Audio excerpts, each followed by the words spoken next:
Runecraft is a sacred power said to have existed since the dawn of mankind. The chosen ones born with runecraft defied the natural order with supernatural might. They reigned as leaders of all things. Under the rule of the chosen ones, the ancient people praised runecraft as a blessing bestowed by the gods. It was hailed as a miracle. However, among the countless runes in existence, there was one rune treated as a curse. This was the Azura rune. The scene shifts, and we see a boy with the Azura rune on his back running. The boy was heavily injured, and he had several arrows sticking out of him. He was running away from some people. The people asked him to stop. After seeing that he had gotten far away from them, they asked him to never show his face in their town. They called the boy a monster. The angry mob watched him as he ran into the snowfield. Even after getting away from the mob, the boy did not stop running. He didn't know where he was going, but he kept moving. He knew that he would die if he stopped moving. Since ancient times, those born with the Azura rune have always brought ruin to the world. At daybreak, the poor boy eventually collapsed out of exhaustion. He was bleeding out on the cold snow. Before he lost consciousness, he saw a blurry image of some people running towards him. The people seemed to be shocked to see someone covered in blood. Unfortunately for the boy, he couldn't move again. A man and his family moved close to him. The man asked his daughter and wife to use their runecraft to heal the boy. The poor boy lost consciousness before he could say anything. 7 years later, we are taken to a village. We see an old man and some people telling two men that there is no one with the Azura rune in their village. He reminded them that they have already looked through every shack in the village. He told them that it is time for them to get lost. The bald man and his comrade turned around. The bald man said that they are leaving. He told the old man that he is loud. After leaving the village, the two men went to report to their superior. The bald man informed him that there aren't any rune casters in the region. Their superior stretched out his hand and asked the bald man to move closer to him. When the man moved close to him, the superior shoved his hand into his body and crushed his intestines. The bald man spat out a large amount of blood. His comrade was shocked to see this. He screamed and called out to him. The superior watched as the bald man fell to the ground. He said that it is impossible for people like them, who have no runecraft or mana, to find his target. The being with the razor-sharp teeth said that he can smell it. He said that he can smell the reek of ruin. Later in the day, we see two people call out to some people known as Van and Linda. They told these two people that the two men are gone. Van and Linda came out of a tree trunk when they heard this. They were relieved to be finally able to catch their breath. The people that called out to them were the couple that saved our boy 7 years ago, and Linda is their daughter. The boy with long black hair is our protagonist. His name is Van. Van apologized to Linda's father for making the weird people come there again. The man smiled and told him that no one around there cares about that. His wife gently touched Van and Linda and told them that they are covered in dust. She asked them about why they always hide down there. Linda smiled and said that Van likes it there. Van smiled and turned to the tree. He revealed to them that this is where they saved him 7 years ago. He said that this is his favorite place in the whole village. Linda's father placed his arm around his neck and called him a precious kid. He turned to his wife and asked her about how the wedding preparation is going. She informed him that she is done. She said that they will start as soon as the sun sets. Later in the night, we see everyone gather around a large campfire in the forest. They designed the trees with lanterns. Van nervously stood in front of the fire. He wore a headband made out of leaves. He was standing in front of Linda. The girl seemed to be very happy. Her father told the two of them that they are now husband and wife. He asked them to say their vows in front of everyone. Linda told the people that she will make sure her husband is dried and happy so that he will forget how to cry. The villagers began to cheer for her. Van apologized to them for putting them in a tough spot again today. At the villages Van passed through, plagues, wars, massacres, and disasters never ended. Wherever he went, the screams of pain and despair followed. The poor boy couldn't settle down anywhere. If the villagers hadn't taken Van in, he would have died 7 years ago. Our boy told the people that he is not certain if it is okay for them to accept someone with the Azura rune. The moment he said this, Linda gave him a heavy punch on his face and asked him to shut up. Van fell to the ground when he received the punch. Linda told him that they would have never accepted him if they were really scared of him. She revealed to him that they were actually worried when they first met him 7 years ago. However, when a real crisis hit the village, he protected all of them by himself. Linda told her husband that they already decided not to worry anymore. She smiled and assured him that they will get through any crisis that comes at them together like they did in the past. The villagers laughed and told Van that they will protect him for life. One of them said that he is too soft. He wondered about how he was going to handle a girl like Linda. Van stood up and faced his wife. Linda's mom told them that they need to finish the wedding. Van told the girl that he loves her. Linda told him that she loves him too. They gently kissed after saying this. Immediately they did this. The mysterious being appeared. He released his energy and said that he feels like crying. The moment he said this, a large explosion took place in the forest. When Van opened his eyes, he saw his hands covered in blood. When he raised his head up, Van saw something horrifying. The ground was filled with dead bodies. Everyone was covered in blood. Van fell to the ground and screamed out. He couldn't comprehend what was happening. He didn't understand why this was happening now. He was horrified to see the sea of bodies in front of him. He saw Linda's father, whose name is Partel, lying on the ground. He called out to her dead mother, whose name is Kara. Van did not know what to do. He stretched his hand out in fear. He said that he doesn't know what is happening. Immediately he said this. The mysterious being appeared behind him and greeted him. Van was shocked to hear his voice. The man gave him a punch that sent him flying. Van hit his body on the ground and slammed his back on a tree. The man dragged Linda's injured body on the ground and sang a song about Van hiding his Azura rune. He said that all hidden things will show eventually. Van asked him about who he is. He asked him about why he is doing this to them. The man told him that he doesn't need to know the reason. He told Van that he has business with him. He revealed to Van that there is someone who needs the true ruin of his Azura rune. He told him that he wiped out every nearby village thoroughly because survivors will be annoying to take care of. Van was shocked to hear this. The man assured him that this is nothing personal. He said that he is just doing what he was told. He asked Van not to hate him too much. Immediately he said this. He covered our boy with his energy. He revealed to him that this is a pocket dimension prison prepared for him by someone. He explained to him that 1,000 years or 10,000 years doesn't mean much in the prison. He told Van that he will let him out when the time comes. He asked him to wait and be good. He told Van that he actually doesn't know when the time will be. Van stretched out his hand, but the branches created by the man's energy held him down. He quickly turned to his wife. He saw Linda moving her mouth. She was telling him something. She gently smiled after talking to him. Van stretched out his hand when he saw her smile. Unfortunately for him, the pocket dimension prison wasn't going to let him go. Tears poured out of his eyes as the pocket dimension prison closed up. The prison took the shape of a sphere and locked Van in its dimension. Inside the prison world, we see Van lying lifeless on a huge rock. He wondered about what the man meant when he talked about the true ruin. Van always wanted to believe that there was more to his life other than a single rune. He realized that there was never a way out for him from the very start. He told himself that his very existence only brought ruin and death. He realized that there was never a way for him to escape this fate. He wondered if Partel, Kara, and Linda would have survived if he just accepted his fate a little earlier. For the first time in his life, he wanted to believe that things would be different. He wanted to try living a normal life. Van told himself that his vain hope and greedy wish killed everyone. Immediately he thought of this. Numerous spirits surrounded him from all angles. Van didn't move. He was too broken to do anything. He simply told the spirits that he was sorry. He said this thousands of times. He asked the deceased not to forgive him. Inside his head, Van wondered if a god exists. He wondered why God would inflict such a cruel fate upon him. He quickly realized that he is wasting his time. He wondered about what the gods could do for him now. He was quite tired. He was in so much pain. He was tired of life. He closed his eyes and hoped that he would die peacefully. The moment he did this, he remembered his wife telling him that it is not his fault. Even though blood was pouring out of her eyes, Linda still smiled and told her husband that she will love him forever.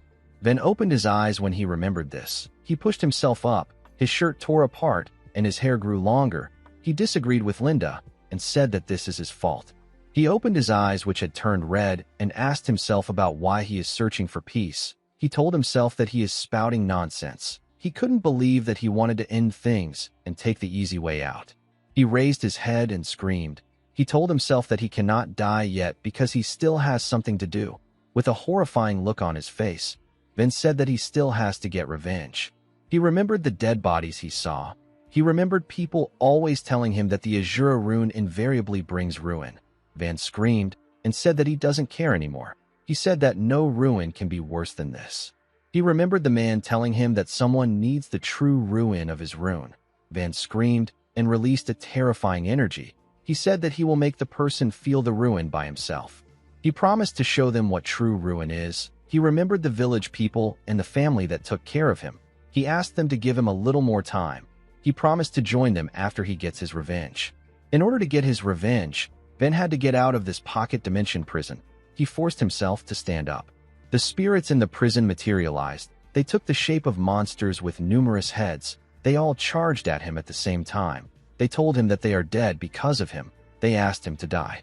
Van released a dark energy. He promised to take his revenge even if it takes him 10,000 years. He swore with a face filled with pure hatred. The moment he did this, Van began to fight the demons. He used his hand and leg to damage and kill them. 200 years later, we see Van still fighting the monster. He was still tearing them apart after 400 years. 600 years later, we see the monsters take the shape of a huge, grotesque creature. It was a giant with thousands of heads. Van stood in front of this monster. He was still filled with pure hate.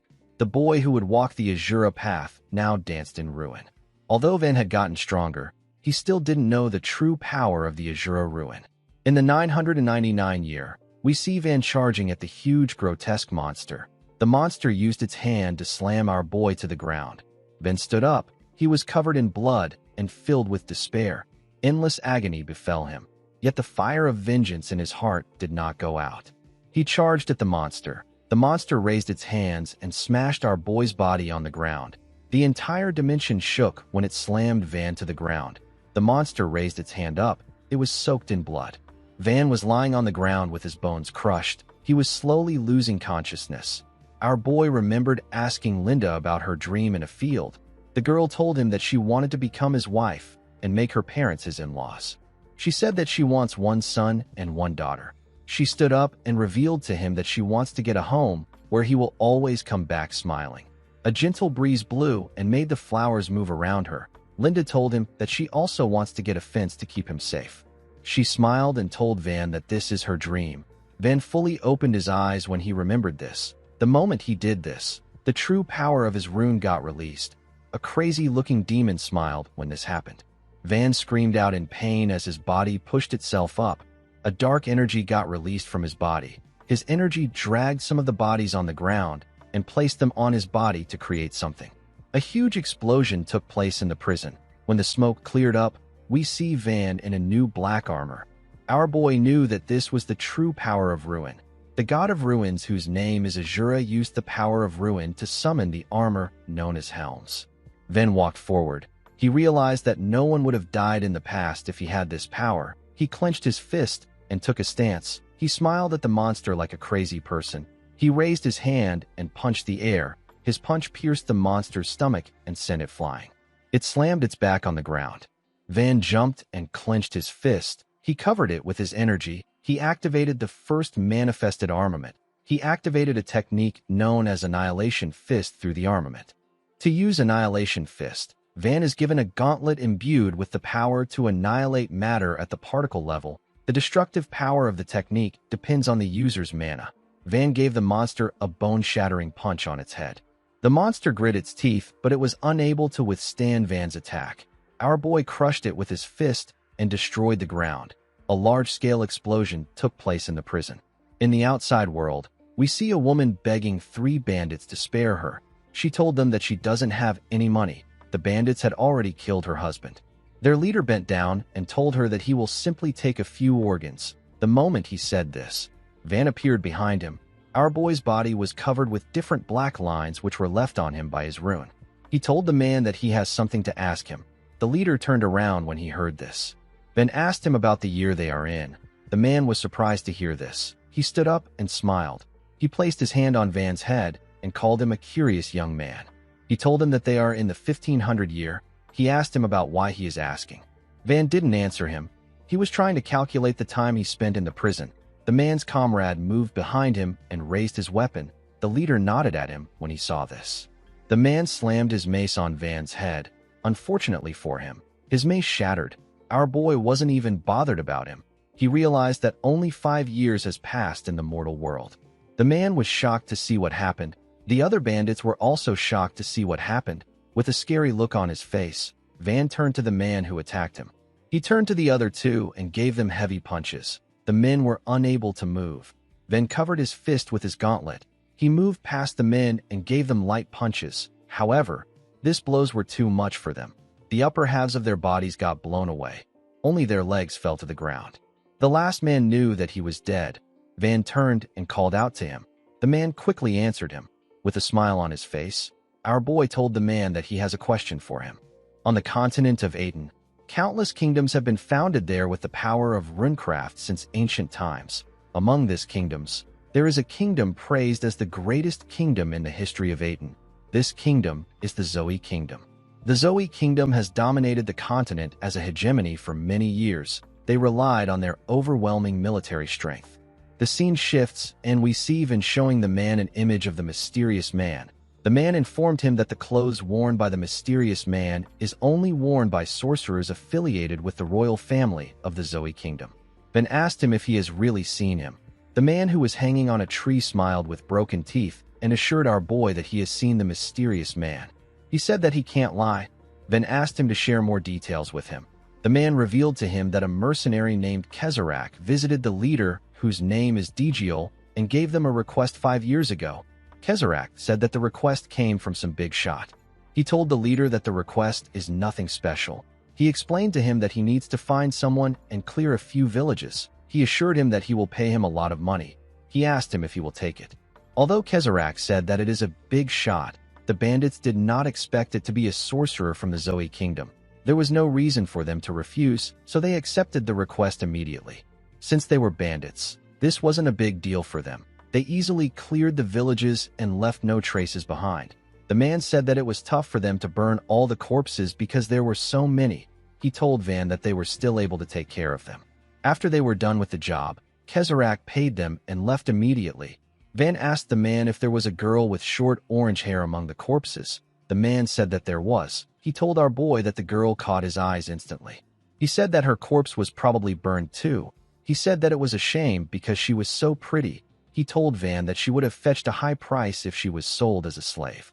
The moment he said this, our boy remembered his wife and his in-laws. The man realized something odd. He asked Van about how he knew about the girl. The moment he said this, Van gave him a bone-shattering punch. The scene shifts, and we are taken to the bandit den known as Digiol Mountain Hideout. We see the bandits beating up slaves and moving them to different places. They locked some kids up in a wooden cell. One of them said that the kids are quite fresh. Another one said that they have been very rebellious. He called them trash. Their comrade told them that they sell better if they are livelier. While the bandits were carrying out their usual operations, someone knocked on their gate. One of them quickly opened a small opening in the door. He saw the face of the man who received our boy's punch. The man said that he brought drinks. He asked the guard to open the gate quickly. The guard asked him about why he is so late. He told him that he has been gone for ages. He opened the gate and asked him if he brought back something awesome. The moment he said this, he received a punch from Van on his face. Our boy threw away the head of the man who he beat up earlier. He pushed the guard inside and crushed his head. The other guard raised his mace and swung it at Van. Our boy blocked it with his hand. The man swung his mace at Van multiple times. He called him a bastard and asked him about where he crawled out from. Van easily dodged his attacks and moved closer to him. He clenched his fist and covered it with his energy. He asked the man to shut up. He gave him a bone-shattering blow and destroyed part of their gate. The bandits all turned to the gate when they heard a loud sound. They saw Van walking towards them with the head and body of their comrades. He called them insignificant pests that have gathered to play bandits. He threw the head and body of their comrades in front of them. He asked them about where their leader is. He said that he wants to talk to him. The bandits took out their weapons. They wondered if our boy has lost his mind. One of them asked him if he knows where he is. A huge man wearing a fur coat asked them to step back. One of them turned to the man who turns out to be their leader and assured him that they can handle the situation. Digiol called him an idiot and asked him if he wants to lose his life. He said that our boy is a sorcerer born with runecraft like him. He asked his subordinate to step back. He asked Van to tell him what he wants from him. Van reminded him that he did a job for a sorcerer in the Zoe Kingdom 5 years ago. The meeting was arranged by a mercenary known as Kezarak. DGO was impressed that Van was able to get this much information out of his subordinates. He asked our boy about what he wants. Van pointed at him and asked him to tell him where Kezarak is. He assured him that he will spare them if he does this. The man told him that he will tell his corpse where Kezarak is. Immediately he said this. He covered his hand with his energy and gave Van a very powerful punch on his face. The attack sent Van flying. DGO told our boy that he should try hiding his magic power that is covered in killing intent if he is going to lie that he will spare them. The moment he said this, his body completely transformed. DGO has the blade rune. It gives him the ability to cover his entire body with sharp and hard blades. The bandit told Van that he is going to die there. Our boy already knew that he couldn't get through to the bandits with a conversation. He stood up and glared at the man with a scary look in his eyes. Immediately he did this. Van appeared in front of DGO in an instant. He gave him a bone-crushing punch in his chest. The man spat out a large amount of blood. Van quickly gave him another punch. He asked DGO if he is only this strong. The man grit his teeth out of anger. He called Van a bastard. He clenched his fist and swung it at Van. He asked him to die. Our boy easily dodged his attack by moving back. DGO called him a rat bastard. He put his arms together and began to spin at a crazy speed. He fired his blades at Van. He told him that he won't go easy on him anymore just because he is a young sorcerer. DGO watched as his blades hit Van. He asked him about how it feels to have his body torn apart. He believed that our boy won't be able to take a single step forward. To his surprise, Van was walking towards him. He asked our boy about how he is able to move. He asked him if he doesn't know pain. Our boy slowly covered himself in his armor. He asked DGO not to make him laugh. He completely covered himself in his armor and said that this kind of itch can't be called pain. DGO stopped spinning when he heard this. He gathered all his blades into his right hand and created a huge hand. He asked our boy to try to take this. Van knew that this would only peel off his skin a bit. He felt like the attack was too shallow. The level of pain it could cause was too shallow. The swamp of pain Van fell into wasn't this weak. He clenched his fist and thrust it at DGO's fist. Unfortunately for DGO, our boy's punch was just too powerful. His attack crushed his hand and destroyed his upper body. It destroyed everything behind him and tore through the forest. The impact of his attack cleared the sky. After he was done with DGO, our boy turned around. He told the bandits that they need to pick up from where they left off. The men knew that they were dead. At sunset, we see several bodies lying on the ground. They all had a weapon sticking out of them. Van was sitting on the bodies. The last bandit alive informed him that Kezarak is in the Nordia Kingdom. Our boy asked him if he is certain. The man said that he is sure of it. He asked Van if he will spare him as promised. Van asked him if he promised to spare him. While shaking, the man told him that he did earlier. Van laughed and told the man that he was joking. The man nervously laughed. He said that he will take his leave. Van crushed his neck before he could move. With a scary look on his face, he told the man that he was joking when he said that he would spare him. He asked him about what he is laughing at. Later in the night, we see Van in new clothes. He was staring at something. He said that he would like to invade the Zoe Kingdom. He said that he will meet Kezarak even if it takes some time. He told the thing that he will confirm things by himself. He asked Linda and his in-laws to wait a little longer. He said that he created a little present to appease them. He asked them to manage the present even if they don't like his artistic sense. The thing our boy was looking at was a cross he made out of the bandits' bodies. Van took out a torch. He told his family that their revenge is just starting. The moment he said this, he threw the torch at the bodies and turned around. He decided to go to the Nordia Kingdom. The scene shifts, and we are taken to the Nordia Kingdom. We see Van beating someone in the alley of Guild Street. The person told him that Anna Dalton will know. Van told the man that he should have said this earlier.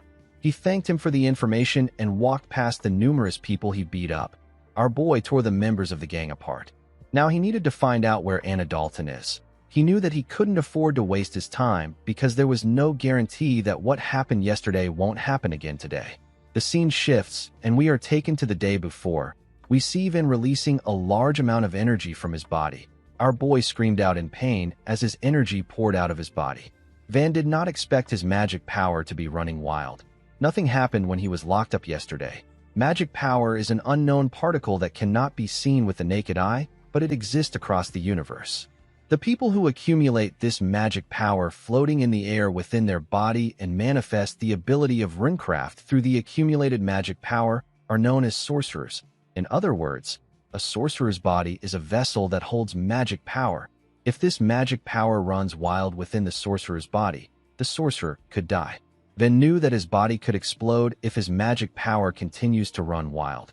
He realized that he must seal his magic power to stop the rampage. He placed his hand on his chest and slowly dragged his magic power back into his body. He was able to successfully take it back inside him.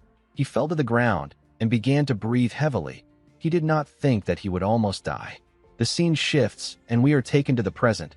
We see Van thinking about how he now has a very small amount of magic power. He knew that he could experience worse things other than his hair burning if he continues to abuse his magic power. In order to gain full access to his magic power, our boy decided to find out why the rampage happened in the first place. He realized that he needed to manage the small amount of magic power he had.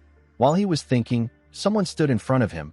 Van asked the huge man to get out of the way. He said that he needs to pass. The huge man, whose name is Charlotte Jenny, told our boy that Madame Anna Dalton is currently using this place. He asked him to go back. Van told the man that he should have said this earlier. With a scary look on his face, he said that he has found the right place. He gave Charlotte a punch on his face. The man spat out some blood and fell to the ground. Van apologized to him and asked him to sleep for a while. He went into the building, which turns out to be a bathhouse. He saw 3 men wearing a blindfold standing in front of a big hot spring. The men were surprised to see him. The woman inside the hot spring also did not expect to see him. She wondered about what Charlotte was doing. She asked Van if he won't get out. Van carefully moved his hand. He told the woman that he is looking for a mercenary named Kezarak. He said that he heard someone there knows the man. The woman found it amazing that someone would go around calling Kezarak by name. She called Van a brat and told him that he is going to die without anyone knowing. Due to her reaction, our boy was certain that he had found the right person. He asked her to tell him everything about Kezarak. The woman laughed and called Van a crazy bastard. She ordered her men to rip his mouth off and bring it to her. The woman smoking a pipe is Anna Dalton. She is the #1 information broker in Nordya Kingdom. Her men accepted her order and released their magic powers. They began to transform. Their bodies became much bigger and stronger. It got covered with fur. The men transformed into werewolves with 5 eyes. They charged at Van together. Our boy slowly removed the cloth he tied around his hand to hide the lines on his body. He said that he wanted to talk about it. He didn't know why people make things hard every time. He dodged one of the wolves' attack and gave him a punch on his head. He gave another one a powerful blow in his stomach. The attack sent the werewolf flying. Immediately he did this. The 3rd werewolf attacked him for the side. Our boy dodged the attack. The werewolf's hand hit the wall. Another one tried to hit Van from the side. Our boy was able to dodge it by moving back. He covered his hand with his energy and raised his head up to see the 2 werewolves. He charged at them at a crazy speed and attacked them with a bone-crushing punch. His punch obliterated the werewolves and created a huge hole in the building. Van turned to Anna and asked her if she wants to have a peaceful conversation now. The woman did not expect him to be a sorcerer. She revealed to him that Kezarak is not there anymore. Our boy asked her about where he went to. Anna referred to him as a punk and told him that she is someone who sells information for a living. She explained to him that she can't tell him anything until she gets paid. Van asked her about how much she wants. Anna stood up and asked him about why he is suddenly acting sensible. Van explained to her that he is not a murderer. He said that he killed those men because they were trying to kill him. He told her that he is ready to pay a fair price if she can provide him the right information. Anna revealed to him that information about Kezarak and his current whereabouts will cost him 10,000 gold. She said that this is a fair price for the information. Van was surprised to hear the amount. He said that this is a lot of money. He told the woman that he did not expect it to be this expensive. Anna gently cleaned her hands. She told Van that she can't share any information with him if he cannot pay her. Our boy turned around and asked her to wait patiently. Anna was surprised to hear this. She asked him if he has a way to make the money. She asked him about why he is looking for Kezarak. She asked him if Kezarak killed his family. Van opened the door and asked her to mind her own business. With a scary look on his face, he told the woman that he might be forced to tear her mouth apart. He shut the door and left the building after saying this. Anna smiled and said that he is so scary. In the next scene, we are taken to Mercenary Street. We see Van register himself as a mercenary. He asked the attendant about when he can get started. The attendant, who appears to be a being from a different race, explained to Van that mercenaries get a lot of work, but it takes time for rookies to get anything because experienced veterans are assigned jobs first. Although it might take some time for him to gather the money he needed, our boy was ready to wait. He already needed a legit way to make a lot of money. He had actually thought of threatening Anna to get the information he needed, but he could sense that the woman was not ordinary. Van didn't see the need in increasing his enemies. He remembered that his auntie Kara always advised him to make money through legit means. While Van was thinking, a girl wearing a hood approached the front desk and said that she wants to make a request. She said that she needs a mercenary with no experience. The man pointed at Van and said that he is a new mercenary who just registered now. The girl quickly turned to him. She asked Van about who he is. Our boy told her that he is the rookie who just registered. The girl said that her request is simple. She took off her hood and showed her beautiful face. She told Van that she simply wants him to take responsibility for one night. This girl is Leonati. She is 18 years old. The attendant and Van were surprised to hear what she said. Our boy turned to the side and called her a crazy woman. The attendant advised her to go to a brothel if she needs such services. Audie told them that it is a misunderstanding. She explained to Van that she is trying to hire an escort. Our boy walked forward and ignored her. Audie asked him to make a decision after hearing the compensation. Van told her that he hates the fact that his employer is already out of her mind. A huge fat man approached Audie and told her that he will take the job. He asked her about how much she wants to pay. Audie revealed to him that the pay is 10,000 gold. Van stopped walking when he heard this.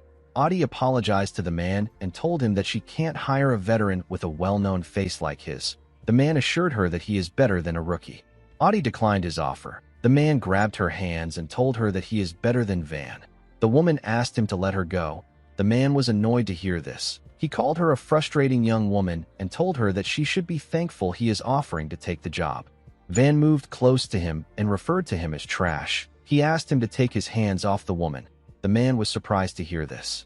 With a serious look on his face, Van referred to him as filthy trash and asked him to get his hands off his precious employer's body. The scene shifts and we are taken to a forest. We see some masked people burning some civilians. A man begged them to spare his son, but the men didn't listen. They burnt all of them alive. After they were done, they moved close to their leader. One of them informed him that it is just a peasant house. He said that the peasants don't have anything valuable. He told his boss that they will still be able to make some money if they sell the organs of the peasants. The man from a different race asked his subordinate to do as he wishes. He asked him about the job they took yesterday. He asked him if they will be snatching a daughter of the Leon household. The man told him that he is correct. The leader asked him to pick the 3 best men and keep them on standby. With a smile on his creepy face, the leader asked the man to hang the young boy he tortured. The boy was bleeding from every part of his body, and he had wires sticking out of him. The subordinate said that he will have the men on standby immediately. The leader asked him not to do it again. He activated his rune and used it to raise the man. While struggling to gain control of his body, the man asked his leader, whose name is Merkel, if he did something wrong. Merkel told him that he did nothing wrong. He said that the boy he played with is not enough to satisfy him. He smiled with his razor-sharp teeth and told the man that it will be perfect if he dissects him and hangs him next to the boy. The man screamed out in pain. The scene shifts and we see Van eating some steak. Audie was sitting in front of him. She seemed to be worried. She slammed her hand on the table. Van did not know why she did this. He asked her if the food does not suit her taste. Audie was shocked to hear this. She asked him about how he can swallow food like that. She asked him to stop using a person as a chair. Our boy was using the fat man that he beat up earlier as a chair. He asked Audie if she doesn't want to try using the man as a chair too. The woman said that she doesn't. She asked Van to let him go. She remembered how Van easily beat up the man. Our boy kicked him several times and asked him not to splash his bodily fluid on his precious employer. Audie had to be the one to hold him back. She told him that the man was going to die. The man begged our boy to spare him. Although our boy was rough, he was a skilled newbie with no paper trail. He was the perfect mercenary that Audie needed. Van got a chair and sat properly. He said that his other chair was comfy. Audie asked him not to treat people like objects. Our boy decided to get to business. He asked Audie about how far he has to take her as an escort. The woman told him that he is guarding her to the border of the Awana kingdom. She said that they will cut through the forest so that they can get there in a day. Van found it odd that she would spend 10,000 gold on a simple escort. He told the woman that he has a bad feeling that this ties to something dangerous. He glared at her and said that this might involve some powerful house or a fugitive. He asked her to share her identity with him. Adi revealed to him that she is the daughter of a somewhat wealthy man. She said that her father dotes on her a lot. Van wasn't convinced. He moved his face close to hers to see if she was lying. Adi told him that she can hire someone else if he is really suspicious. Our boy quickly moved away from her. He told her that he can never be suspicious of his precious employer. Adi was shocked to see how his attitude changed. Van asked her about when she would like to leave. Adi said that it will be good to leave early. Van told her that they can go now. Adi was surprised to hear this. Our boy said that he doesn't want to waste his client's valuable time. Adi did not expect to hear this. In the next scene, we are taken to the Gaseolso Mountains. We see our boy and Adi walking through the forest. The woman mentioned that they are halfway through the forest. Adi was relieved to see that everything was going well. She wondered if she even needed to hire a mercenary. The moment she thought of this, Van asked her to stop. Adi was surprised to hear this. She asked him if something is wrong. Van asked her to be quiet. He could feel magic power in the area. Magic power is also known as mana. Our boy closed his eyes and focused on his senses. He could feel the energy of 3 people sprinting towards them. He quickly realized that they were 4. He could sense Merkel's presence. He was certain that the man was dangerous. Merkel sensed Van's presence. He raised his hand and told our boy that peeking is bad. He fired an attack at him. Van quickly opened his eyes. He grabbed Adi and jumped back. Merkel ordered his men to capture the Leon family's daughter. Adi asked Van about what happened. Our boy explained to her that it was simply a warning shot. He said that the real one is coming. The moment he said this, he turned to the side. He saw Merkel's men coming towards them. 2 men attacked Van with their blades. Our boy blocked the attacks with his hands. The 3rd man quickly moved close to Adi. He wanted to grab her. Van sensed his presence. He pushed the other 2 back and gave the man a heavy kick in his chest. The kick crushed his body. The man fell to the ground and lost consciousness. The other 2 assassins quickly swung their blades at Van. Our boy dodged it and grabbed Adi. He moved back with her. After creating some distance between them, Van turned to the men. He removed the cloth on his hands and asked Adi not to move under any circumstances. He released his energy when he said this. Adi became nervous. She accepted his order. Van asked the men if they are bandits. One of them asked Van to leave Adi and back away quietly. He promised to let him go if he does this. Our boy smiled and told the man that he will leave if he pays him 10,000 gold. The man called him a fool. The man and his comrade charged at Van. The men swung their blades at him at a crazy speed. Van blocked their attacks and kept up with their speed. He was still able to attack them. The men made their attacks faster, but our boy was still able to keep up. He blocked their attacks without getting a cut on his body. Van carefully moved back after testing the men.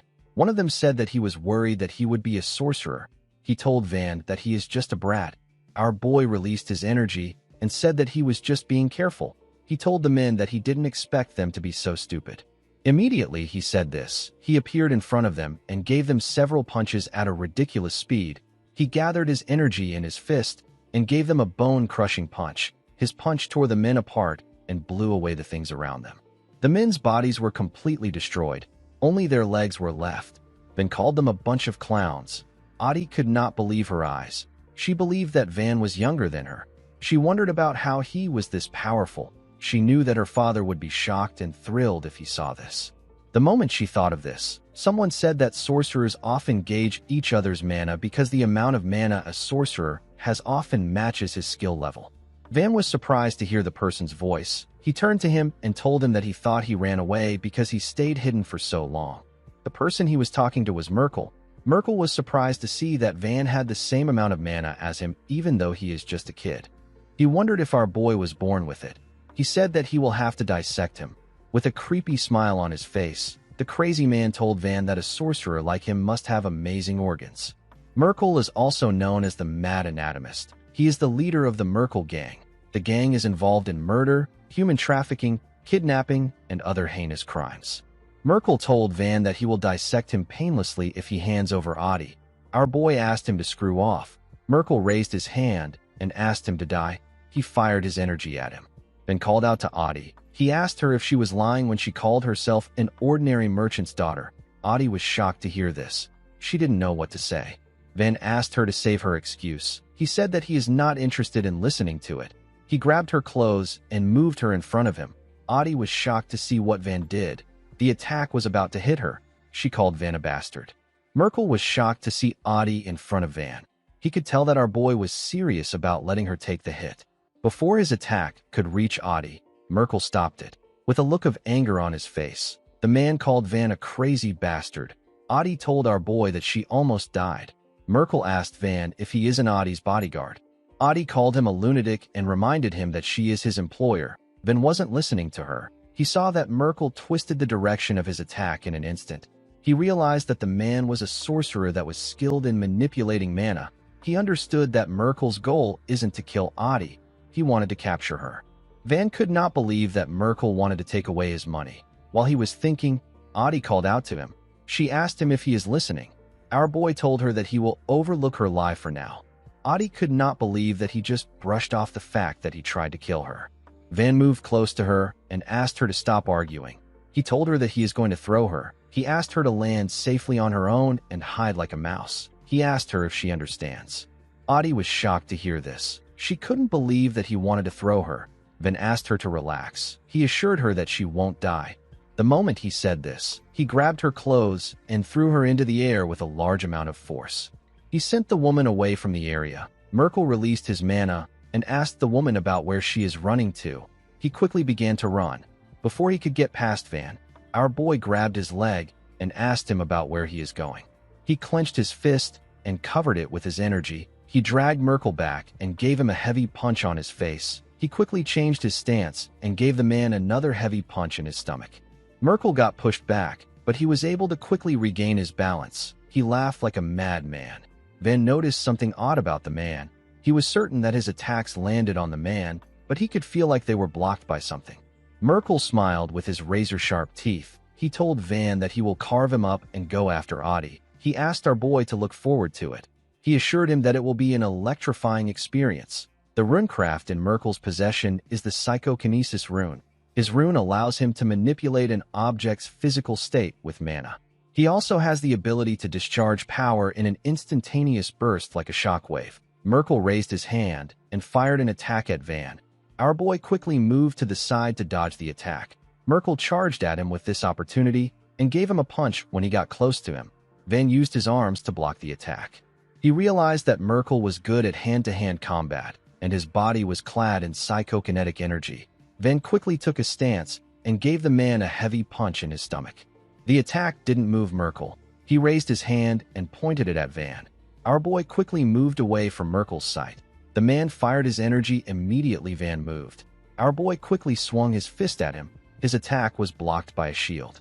Merkel created the formidable shield with his psychokinetic energy. Upon seeing that his fist couldn't reach the man, our boy moved back. He did not like this annoying runecraft. He took a look at his arm. He noticed something odd. Merkel told our boy that he is wasting his time. He said that their mana may be at similar levels, but the abilities of their runes are worlds apart. Van wasn't really listening to the man.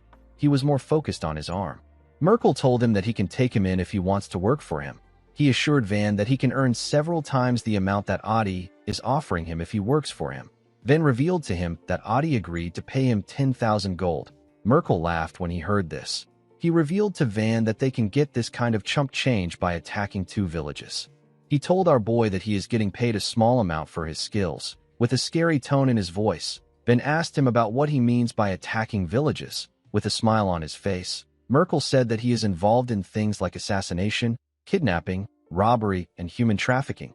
He said that they do everything without asking questions and make a lot of money. He asked Van if he is interested. Our boy smiled when he heard this. He began to laugh like a crazy person. Merkel believed that Van was laughing because he liked what he heard. He said that he is such a good judge of character. Van released his mana. He told Merkel that he is laughing at himself for actually talking to him. The man was surprised to hear this. Van took a stance. He couldn't believe that he was actually having a conversation with a worthless vermin. With a scary look on his face, he told Merkel that he has decided to tear his limbs apart until he is unrecognizable. Merkel was annoyed to hear this. He called Van an insolent bastard. He couldn't believe that Van was acting like this when he offered him an opportunity. Before he could do anything, our boy appeared in front of him. He began to punch his shield. Merkel asked him about what he is doing. He reminded him that he said that he can't break his shield. Van didn't listen to the man.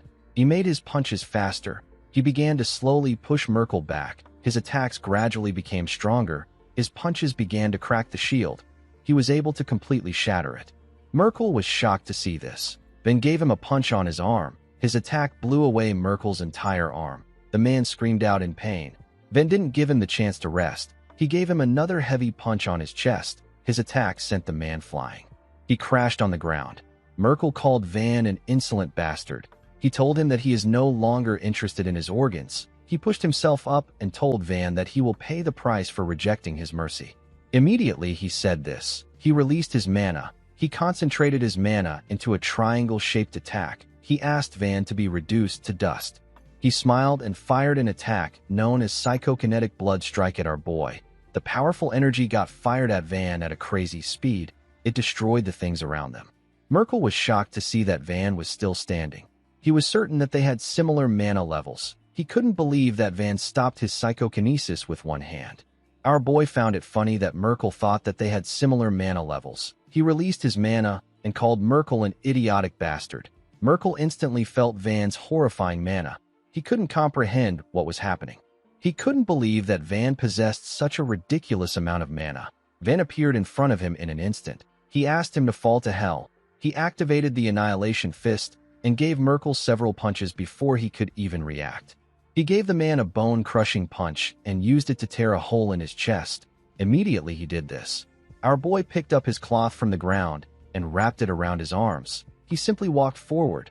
The moment he did this, the ground and everything around Merkel got destroyed.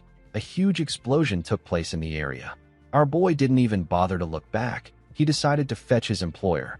Runecraft can be used in different ways. It can grant users the power to arm their entire body with blades. Some people can transcend space and time, and others can even tear through land and cut mountains with their power. Runecrafts are supernatural forces that defy the divine order of the universe and surpass the laws of physics. Among all this runecrafts, the one called the Azura rune is labeled as the worst in history. However, due to the actions of the boy who wields the rune, a new history is being written on the continent of Aten. In the next scene, we see Van find Audie sitting next to a tree. Audie quickly stood up and moved close to Van. She asked him if he was crazy. She asked him to tell her why he would just throw someone away like that. Van slammed his hand on the tree behind her. Audie became scared. With a scary look on his face, our boy reminded her that she is hiding something from him. Audie became quiet. Van asked her not to worry about it. He said that he is not very curious. He asked the woman to give him the money she promised since he brought her to her destination safely.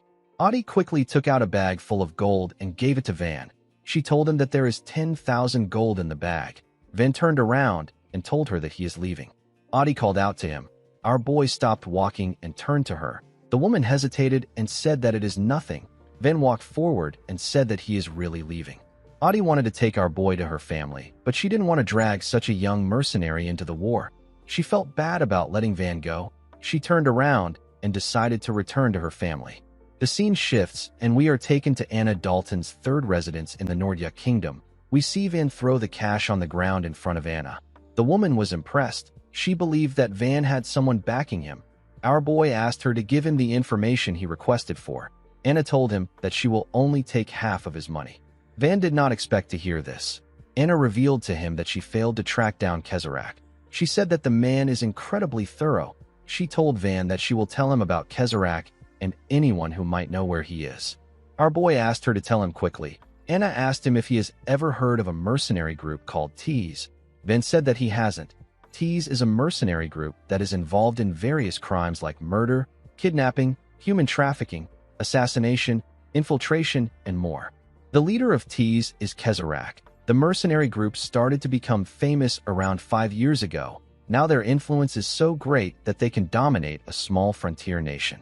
Anna explained to Van that it is currently hard for her to find the main base of Tease, and it has become difficult to get Kezerak's whereabouts. She told Van that she is not the kind of woman who would easily give up.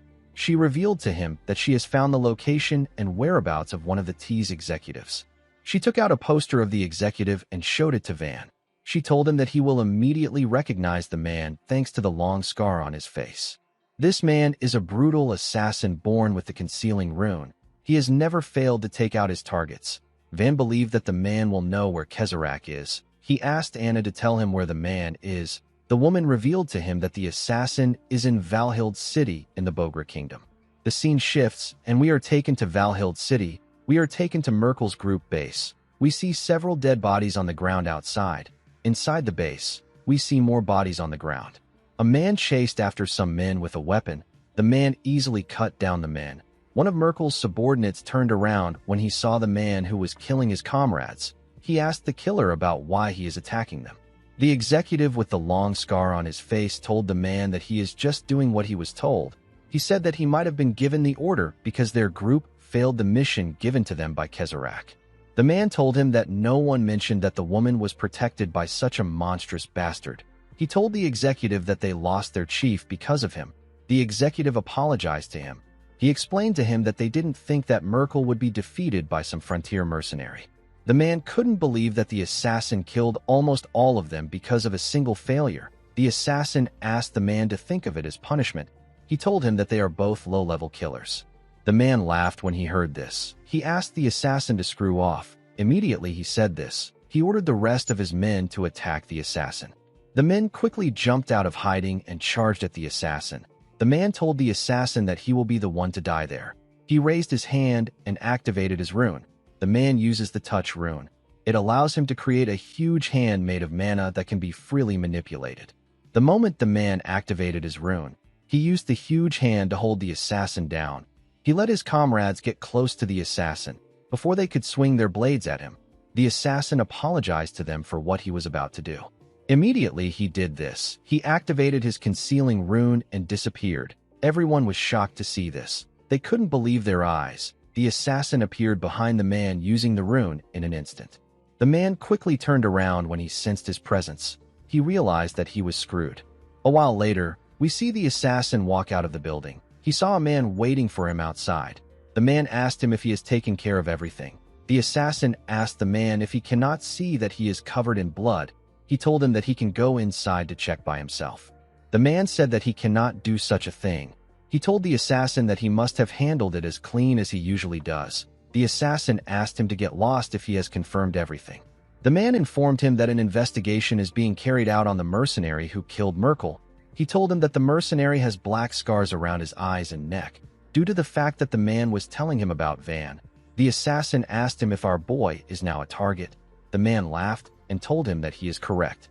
He told the assassin that this is why Kezarach won't let him go. The assassin asked him to shut up. The man said that he will inform Kezarach about what happened today. After saying this, he disappeared. After the man left, the assassin took out a cigarette and placed it in his mouth. He looked at the moon and thought about how Van has black scars on his eyes and neck. The scene shifts, and we are taken to Anna's house. Ben said that the Bogra Kingdom is close by. He told Anna that he has one more question. With a scary look on his face, Ben asked her to tell him the name of the executive. Immediately, he asked his question. We see the assassin thinking about how the number of people he has to kill keeps increasing. The assassin is known as Hoxa. He is an executive of the T's mercenary group. In the next scene, we see a young boy and girl nervously standing in front of something. The girl asked the boy, whose name is Maget, if there is any way for them to get out of this situation. A huge snake-like monster with an open intestine stood in front of the boy and girl. The monster had a huge set of teeth in its intestines. This snake monster glared at the two children. Maget told the girl that he doesn't have any ideas. The snake monster hissed at the children and raised its gigantic hands. Before the monster could crush them, someone charged at it. The person jumped and clenched his fist. The person turned out to be Van. Our boy tore through the monster's intestine with his fist. The monster was unable to react to his attack. Its body tore apart, and its flesh spilled out. The two kids were shocked to see this. The monster fell to the ground in front of them. Van wore a hood and moved close to the children. He asked them if they are all right. With a shaky tone in her voice, the girl told him that they are fine. She thanked him for his help. Van turned to the sky to see numerous flying monsters that were above them. He told the kids that the area is crawling with monsters. He advised them to leave immediately. The girl told him that she wants to repay him for saving them. Van asked her not to worry about it. The girl told him that they can't just let him leave. She asked him to join them for a meal. Megat agreed with her. He told Van that their shop is nearby. Van declined their offer. He told them that he is actually looking for a shop around the area. The blonde girl whose name is Ofen asked him about the name of the shop. She said that they know every shop around the area. Van revealed to her that he is searching for a tavern called the Blue Knight. He asked her if she has heard of it. The girl was surprised to hear this. She revealed to Van that this is the name of their tavern. Megat found it surprising that someone was searching for their tavern. He said that it is not a place people usually look for. Ofen asked him to shut up. She moved close to Van and introduced herself to him as the cook of the tavern. She introduced Megat as her younger brother. She referred to our boy as Savior and asked him about his name. Van told the girl that his name is Ban. Ofen asked him to follow them. In the next scene, we see Van and the kids arrive at the Blue Knight Tavern, which is on the outskirts of the Bogra Kingdom. Ofen waved to a boy she saw outside. The boy asked her about why they were gone for so long. He told her that they have already finished preparing all the ingredients. Two little girls moved close to Ofen and hugged her. Ofen apologized to the boy and informed him that they ran into a monster on their way back. The boy was shocked to hear this. He grabbed her shoulder and asked her if they are all right. Ofen assured him that they are fine. She told him that a kind person saved them. The boy asked her about what she means. Ofen turned to Van. She asked the boy to greet him. She introduced Van to the boy whose name is Hosea. She revealed to him that our boy was on his way to their shop. Hosea was surprised to hear this. He asked her about why Van wants to come to the Blue Knight. Ofen asked him to shut up. Our boy went into the well-maintained tavern with the kids. Ofen asked him to seat anywhere he likes. Van asked her if the place is run by kids. The girl turned to him and told him that they actually live there. Van curiously asked her about what she means. Ofen revealed to him that they are not a real family. She said that they came from different kingdoms. She said that the little girls whose names are Lily and Ein lost their parents in the war. Hosea's village got destroyed by monsters and Megat's family were killed by mercenaries. These children should have been dead a long time ago, but they were saved by a man. The man was the one who brought them there and took care of them. Ofen said that the man is the owner of this tavern and their first savior. She wondered about where he was. Hosea said that the owner is probably sleeping because he got back from work late yesterday. Ofen said that she will wake him up. She asked Van to make himself at home. As she walked towards the stairs, she wondered why their savior was sleeping when they have a visitor. She went into the man's room and called out to him. She asked him about how long he plans on sleeping. The man gently moved and asked her to give him a little more time. Ofen asked him to get up in order for him to calm Megat down. She revealed to him that they almost got killed by a monster they ran into on their way back. She said that Megat is probably shaken up. The man quickly jumped out of the bed. He asked her if she is all right. Ofen told him that she is fine. She said that a kind person saved them. The man turned out to be Hoxa. He was surprised to hear about some kind person. Ofen revealed to him that the person was on his way to their shop. Hoxa realized that it would be rude for him to just stay in his room. He decided to greet Van. Ofen told him that this is a good idea. He went downstairs with the girl. Ofen pointed at Van when they got downstairs. Hoxa walked up to our boy and told him that he heard about how he saved the kids. He thanked Van for his help. Van told him that he was simply passing by. He said that things took an interesting turn of events. Hoxa did not understand what he meant. Van carefully directed his killing intent at the man and told him that he looks very much like the person he is looking for. The assassin was shocked to feel our boy's mana. He sat down and said that this is impossible. He told Van that he is just the owner of an unpopular tavern in the middle of nowhere. Our boy revealed to him that an informant told him that the owner of the tavern is an amazing cook. Hoxa understood what he meant. He said that he did not expect to get a referral. Van told him that he would like to see his skills by himself. Hoxa told him that the children tend to get rowdy when he is in the kitchen. He said that they will disturb his rest. Van suggested that they meet early in the morning tomorrow if he is worried about the children. Hoxa said that the children will be fast asleep around that time. He accepted Van's offer. Van told him that he will sleep early tonight. The man told him that he made a wise decision. He moved close to Ofen and asked her to show Van to a spare room. Ofen smiled and told the man that she has never seen him warm up to someone so quickly. She asked him if he is all right. Hoxa forced himself to smile and turned to the girl. He told her that he and Van are the same. He said that they both understand each other. Later in the night, we see Ofen showing Van his room. She asked him to let her know if he needs anything. After saying this, the girl turned around. Before she could leave, Van called out to her. He asked her not to thank him. He told her that he didn't save her on purpose. Ofen found this funny. She said that Hoxa also said the same thing when he saved her. She asked Van to rest well. She left the room after saying this. Our boy felt bad when he heard this. Later in the midnight, we see Hoxa at Van's doorstep. He was carrying his blade. He stepped into Van's room and found him sleeping on the bed. He quickly thrust his blade at our boy. Before his blade could reach him, Van opened his eyes and grabbed it with his hand. Hoxa was surprised to see this. Van quickly gave him a punch. Hoxa used his blade to block the punch, but he got pushed back. Van got up and told Hoxa that he has been waiting for him. The scene shifts, and we are taken to the past. We see Hoxa talking to someone with a device. The person's face appeared like a hologram. He informed the man that a sorcerer with black scars on his eyes and neck is in his tavern. He said that the sorcerer suspected of killing Merkel is in his tavern right now.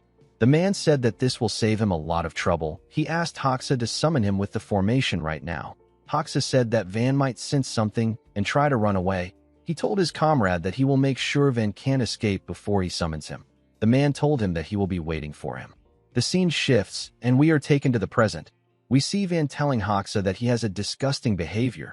He found it disgusting that the man would take in children and secretly kill people behind the scenes. Hoxa apologized to Van for not being able to be a better adult to him. Our boy asked him to save his excuses. With a scary look on his face, Van asked Hoxa to tell him where Kezarak is. The assassin was shocked to hear this. He realized that Van came there already knowing everything about Tease. He told him that he can't tell him where his boss is. Our boy told him that he understands. He raised his leg up and took a stance. He told Hoxa that he wants to see if he can still say this after he cuts off his limbs. The assassin released his mana and told Van that he will pretend as if he never saw him if he turns back now.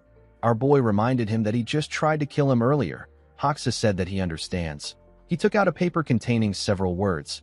He used his mana to activate the formation on the paper. The moment he did this, our boy got dragged into the formation. He found himself in a different place. He was in a cave that had no entrance. The only open space there was the ceiling. Van carefully looked around the tall cave. He realized that the cave was created with a formation. He remembered hearing about formations from Partel.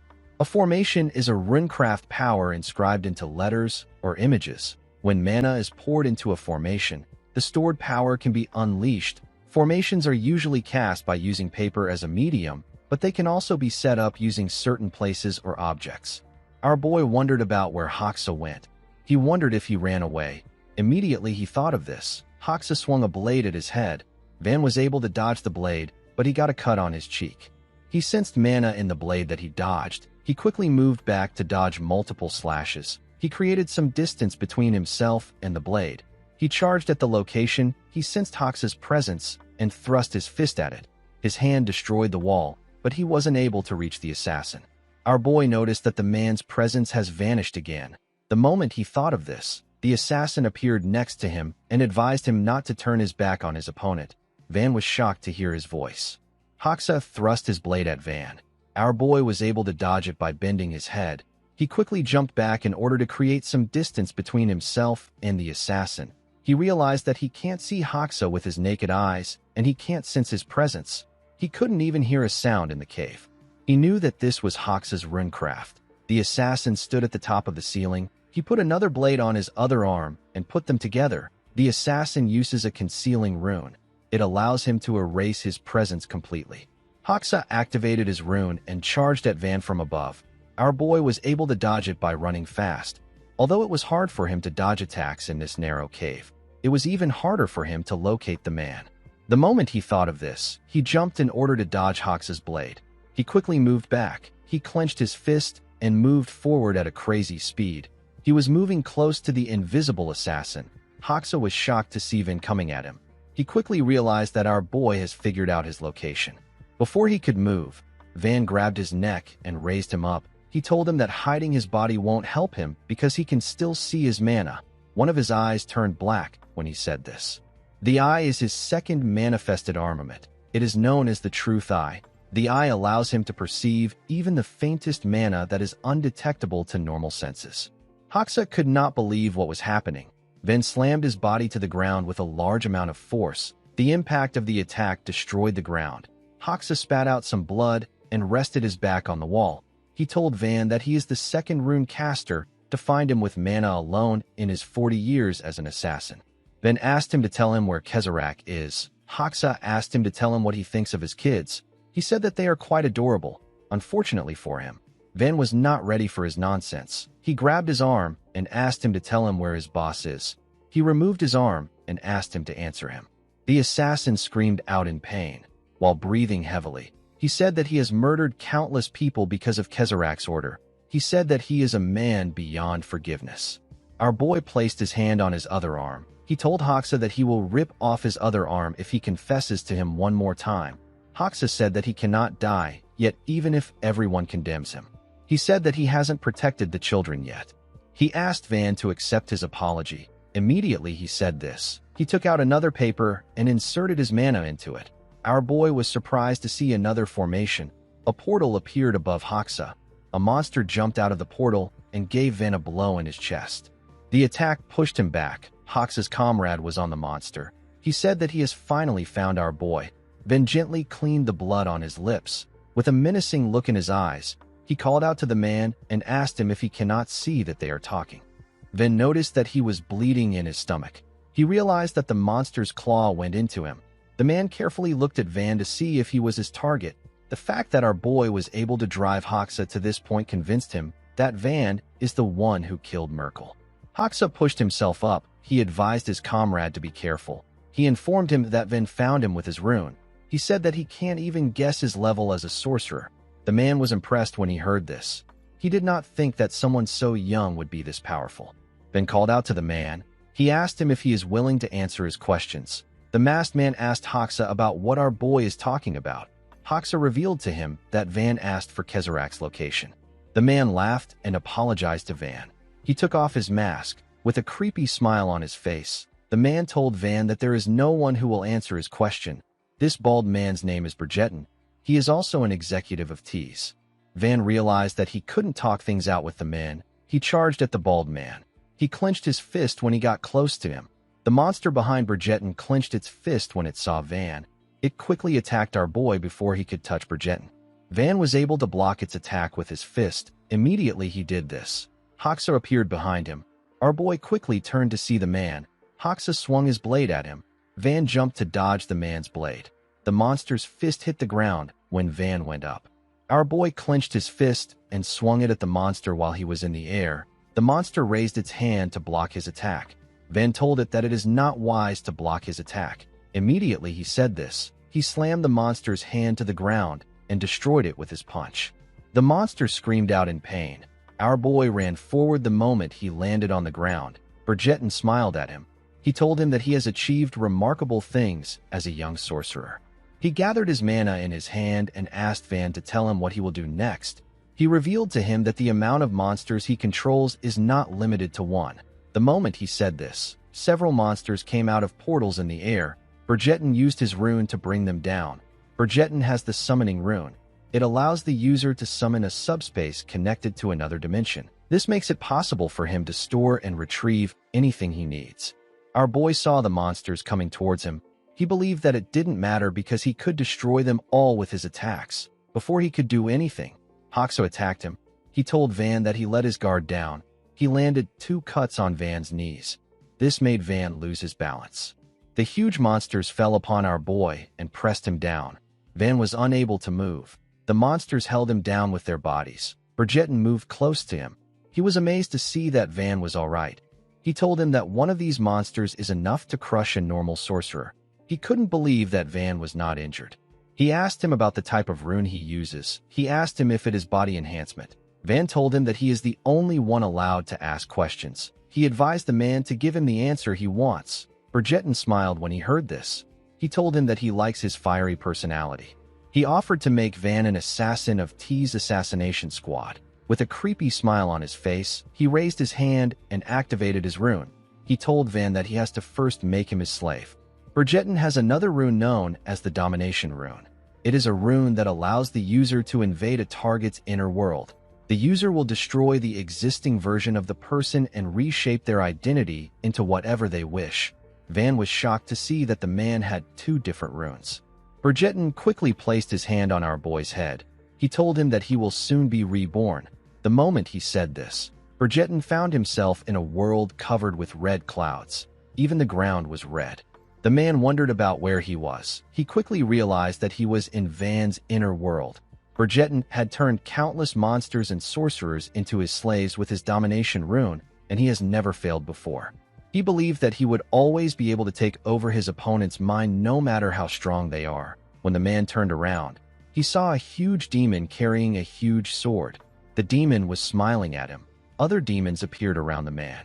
They stood on opposite sides and held flags and weapons. It was an army of demons. Bridgerton always believed that he would win, but he didn't know that he had come across someone he shouldn't have met. A boy who was neither living nor dead. A boy who survived with nothing but vengeance on his mind and endured 1,000 long years in a deep and dark abyss of pain. In the middle of the demon army, something with long hair came down from the sky. The thing moved close to the sorcerer. He was horrified when he looked into its eyes. He couldn't even run. This demon looked like the Azura rune on Van's back. The demon smiled at the sorcerer. Bridgerton didn't think that he would meet this kind of thing in someone's inner world. He didn't know the kind of world that Van had created in his mind after suffering for so long. The demon stopped smiling at the man. Its head became bigger. It manifested thousands of faces. Bridgerton became terrified when he saw this. He got devoured by the demon. He quickly got dragged back to reality. He began to breathe heavily. While he was struggling to catch his breath, Van called out to him. He released his mana and told him that it is quite rude for him to peek into someone else's mind. Bridgerton was shocked to hear this. He called our boy a monster. Van dragged his hand out and gave the man a punch on his chest. Bridgerton screamed out as blood gushed out of his hand. Hoxa couldn't believe what was happening. He couldn't believe that Bridgerton's brainwashing failed.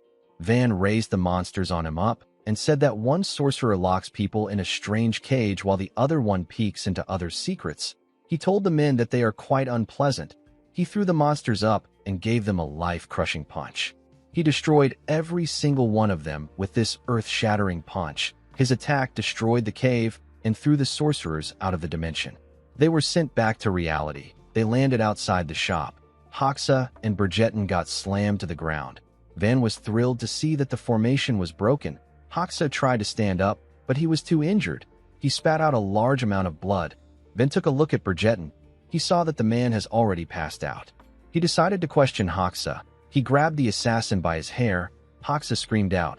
Van told him that this is his last chance. He asked the man to tell him where Kezarek is. Hoxa didn't say anything. Van could tell that the man wasn't going to give him an answer. He stood up and told Hoxa that he doesn't need to give him an answer if he doesn't want to. He covered his hand with his energy and told the man that he will make him speak. Before Van could do anything, Ofen screamed and asked him to stop. She and her other siblings ran in front of Van and asked him to stop. They asked him not to kill Hoxa. The assassin was shocked to see this. He asked the children about what they are doing. Ofen begged our boy to spare their savior. Van explained to her that he doesn't plan on killing Hoxa yet, but he might die during the interrogation. With a scary look in his eyes, Van asked the kids to get lost if they don't want to die too. Hosea charged at our boy and hit him in the leg. He asked Van to stop. Ofen called out to the boy when she saw this. The boy held Van's hand. Van asked him about what he is doing. He asked him if he is not going to let him go. Hosea begged Van to leave them alone. Hoxa begged his children to run away. The children told him that they are not leaving him. Van was annoyed to see what was happening. He asked the children if they are joking with him right now. He pushed Hosea to the ground and took a stance. Ofen called out to her brother when she saw this. With a scary look in his eyes, Van told the boy that he will kill him first if he is prepared to die. Hosea quickly raised his hands up. Before Van could do anything, Bridgerton raised his hand up and released some energy. Van quickly turned to him. The sorcerer activated his summoning rune and used it to open a portal that released a monster's claw-like tentacles. Van quickly put his hands together to protect himself. He didn't think that Bridgerton would still be alive. To his surprise, the tentacles avoided him. Van did not expect this. He instantly realized that Bridgerton wasn't aiming for him. He was aiming for Hoxa and the children. The monster used its claw-like tentacles to stab Hoxa and his kids. Van quickly charged at Bridgeton. The sorcerer smiled at our boy. He knew that he wouldn't reach him. He used his summoning rune to place himself in his own world before Van could reach him. Our boy was only able to feel his mana. Inside Bridgeton's dimension, we see him resting on a huge floating rock. Since he has killed Hoxa and the kids, the man was certain that there was no way Van would gain information about Kezarak. He took a look at his arm and said that he went through a lot because of Van. He couldn't believe that there was a sorcerer who had such a terrifying inner world. He knew that he had to report this to Kezarak immediately. The moment he thought of this, someone tore space open and stepped into his dimension. Bridgeton instantly knew who it was when he felt his energy. His body got covered with sweat as he turned around. Van placed his hand on the man's head.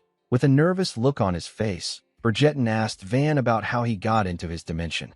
Our boy revealed to him that there was a tiny passageway in space leading to his dimension. He explained to Bridgeton that he injected his mana into the space and forcefully tore through it before it could close. Van told the sorcerer that he should have properly locked his door. He said that he is sick of dimensions. Bridgeton knew that he was screwed. Van asked him not to worry. He told him that he doesn't intend to kill him yet. He told Bridgeton that he has to answer his questions since he has killed Hoxa. He assured him that he will take him out in a month's time. Immediately he said this, Van's head transformed into a horrifying creature with several heads. He asked Bridgeton to stay there for a bit. This ability is the third armament. It is known as Gluttony's Pocket. It allows the user to devour living creatures that possess mana. The only limitation is that it can't devour creatures who possess more mana than the caster. The heads morphed into a gigantic head. The head used its tongue to grab Bridgeton. The man screamed and said that he doesn't want to go back into Van's world. He begged our boy to forgive him. Unfortunately for him, he got swallowed. After he swallowed the sorcerer, our boy's head slowly returned to normal. He stepped out of Bridgeton's dimension. He noticed that Gluttony's Pocket consumes a lot of mana. He realized that it was quite risky for him to use it. He fell on his knees and tried to catch his breath. He looked around and saw the bodies of the kids lying on the ground. He wondered if everyone was dead.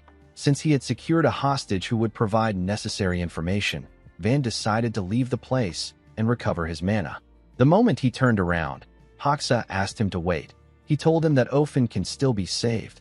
With a tear in his eye, the man begged Van to save the girl. Our boy turned to him when he heard this. In the next scene, we see a man standing over Hoxa's body. The man said that a fierce fight took place in this place. His comrade picked up Bridgeton's arm and told him that Bridgeton lost his arm. The man couldn't believe that someone killed two executives of Tease. He said that the attacker is insane. He asked his comrade, whose name is Mongo, if he can find the culprit. Mongo said that he can. He said that he can still smell something even though it is faint. He said that our boy was there until yesterday. The man wearing an eye patch summoned some men known as Raven. The men came out of his shadow. The man ordered them to report the situation to Kezarak.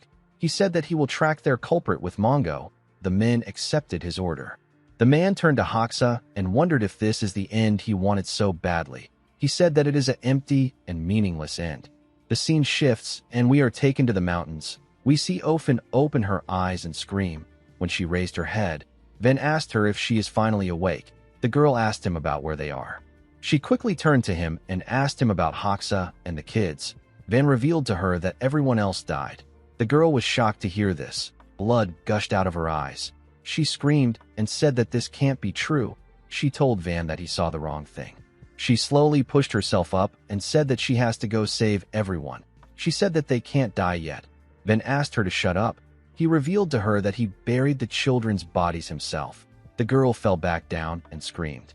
She said that this can't happen. She asked our boy about why he saved only her. She told him that he should have just let her die with everyone. She asked him to tell her why he saved her. Van asked her not to delude herself. He revealed to her that he only saved her because he needed her. Immediately he said this. Van remembered the conversation he had with Hoxa before he died. He asked the man to tell him why he should save the girl. He said that Ofen won't last on her own even if he saves her. She will either be torn apart by monsters or killed by bandits. While struggling to catch his breath, Hoxa informed Van that Ofen knows about Kezarak and Tease. He told him that the girl can provide him information. Van was surprised to hear this. Hoxa begged Van to simply take Ofen to a random village. He said that the girl is strong and lucky enough to survive. He was certain that she would be able to live on her own. Van asked the man about what he should do if Ofen doesn't know anything. Hoxa asked him to do whatever he likes. He told him that he can kill her if he wants. Our boy realized that the man wasn't lying. He agreed to help the girl. Hoxa begged Van to save her. After doing this, he died. While Ofen was crying on the ground, Van grabbed her neck and raised her up. He apologized to her and told her that he can no longer wait. He asked her to tell him about Kezarak. The girl seemed quite lifeless. She hadn't processed her grief well. Nevertheless, she still spoke. She told our boy that Kezarak is probably in the Varkan kingdom. She revealed to him that the man said that he was heading out to carry out a commission for the king of Varkan the last time he came to see Hoxa. Van asked her to describe Kezarak to him. The girl revealed to him that his appearance changes every time he came to see Hoxa. She said that this is probably due to the rune he wields. Van asked her if she knows anything about Kezarak's rune.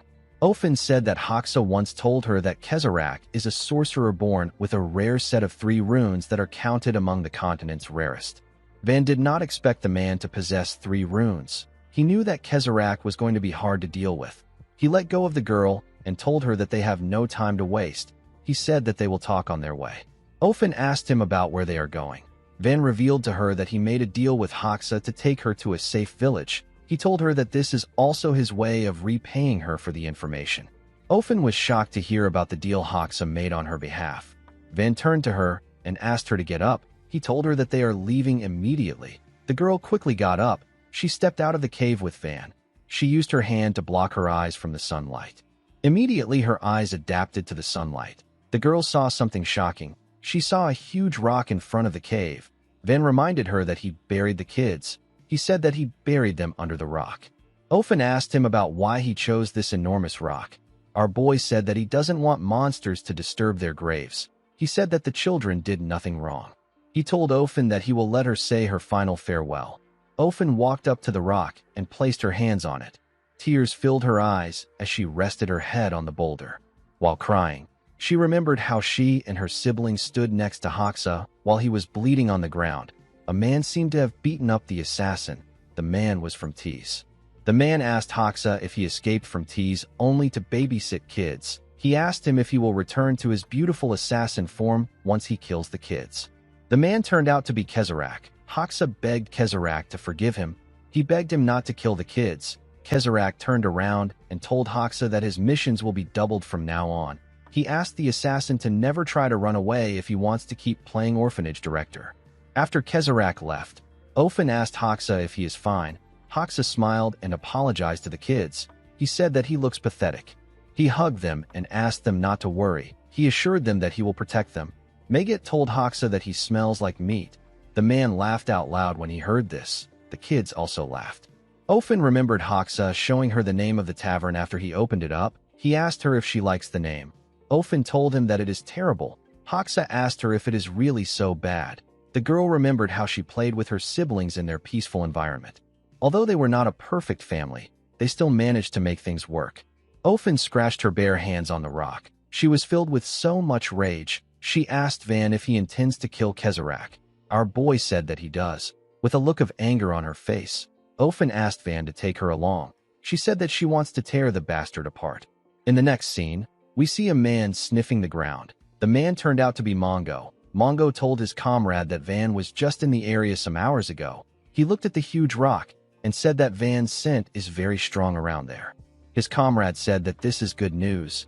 He said that they will soon meet the one they are searching for.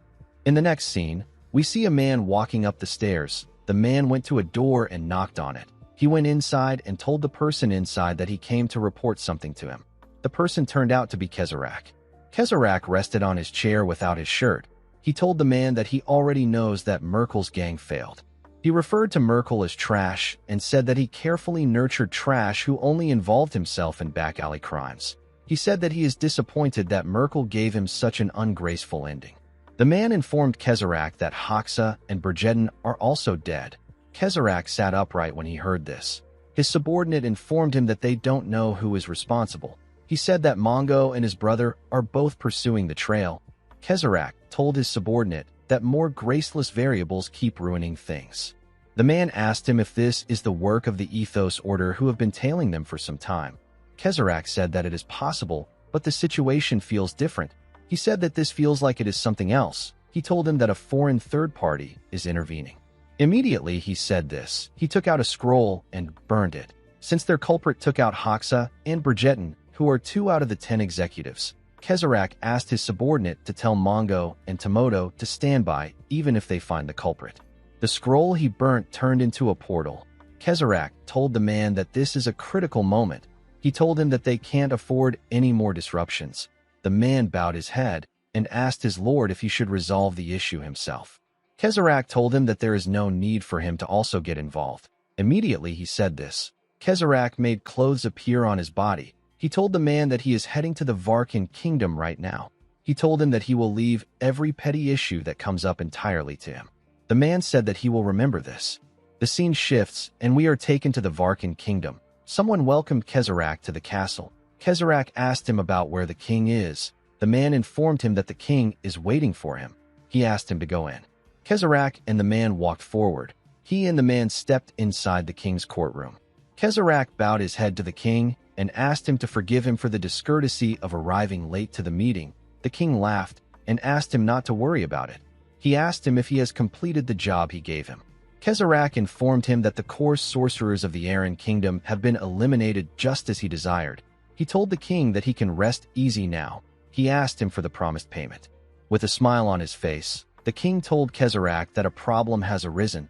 He said that their kingdom is ringed by steep mountains and their resources are pitifully lacking.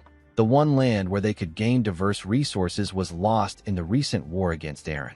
Kezarach reminded the king that this is why he entrusted his organization with the task. He reminded him that he asked them to eliminate the key sorcerers of Aran to prevent further losses and reclaim the land that was taken. The king told Kezarach that the T's mercenary group handled the task splendidly. Kezarach asked him about what the problem is. The king stood up from his throne and said that even if he took such actions in pursuit of greatness, it is still normal business among nations.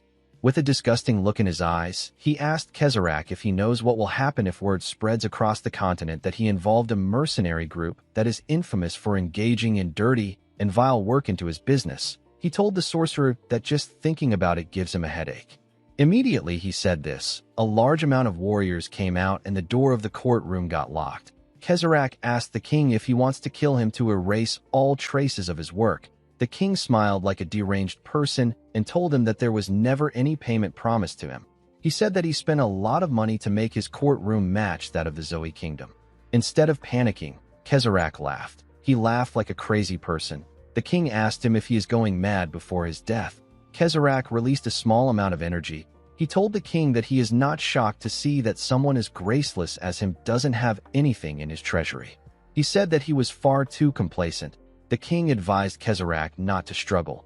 He told him that his resistance will be futile. He explained to him that he has other people beyond the 30 finest sorcerers of Varkan that are gathered there. He revealed to him that he has soldiers stationed in every part of the castle. The king laughed like a crazy person and told Kezarach that he is actually paying him. He explained to him that the money he used to hire the sorcerers there is enough to cover his fee. Kezarach told the king that it is too late. He told him that he brought back the memory he hates the most.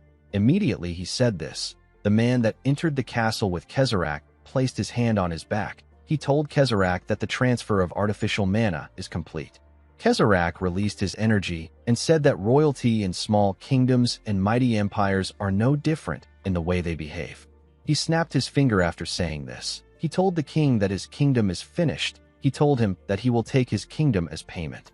To the king's surprise, nothing happened after Kezarach said this. He laughed and asked the man if he is joking with him. Immediately he said this. A light shined behind him. When he looked outside, he saw that the sky had changed colors. A ridiculously huge statue came out of the sky. The statue began to descend from the sky. The sorcerers in the room quickly ran towards the king. Unfortunately, they were too late. The statue covered the entire palace. The moment it touched the ground, it released a bright light. It destroyed the entire palace in one go. A minute later, we see Kezarach's subordinate call out to him. He told his lord that nothing survived. He said that everything was wiped clean. Kezrak picked up something from the ground and said that things that aren't clean are never beautiful.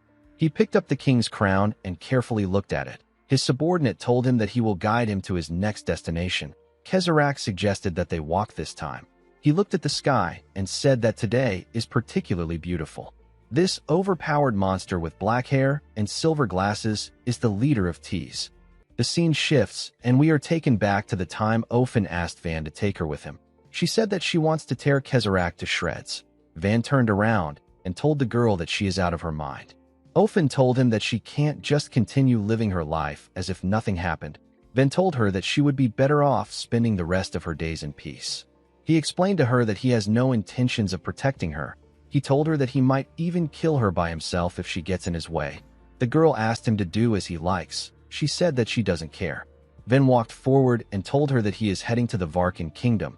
He asked her if she is really planning to follow him. Ofen asked him to kill her anytime she gets in the way. Van told her that they are leaving right now.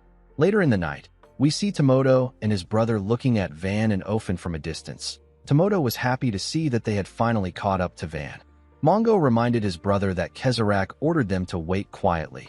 Tomoto smiled and told him that this is their chance. He said that they can capture Van and offer him to Kezrak.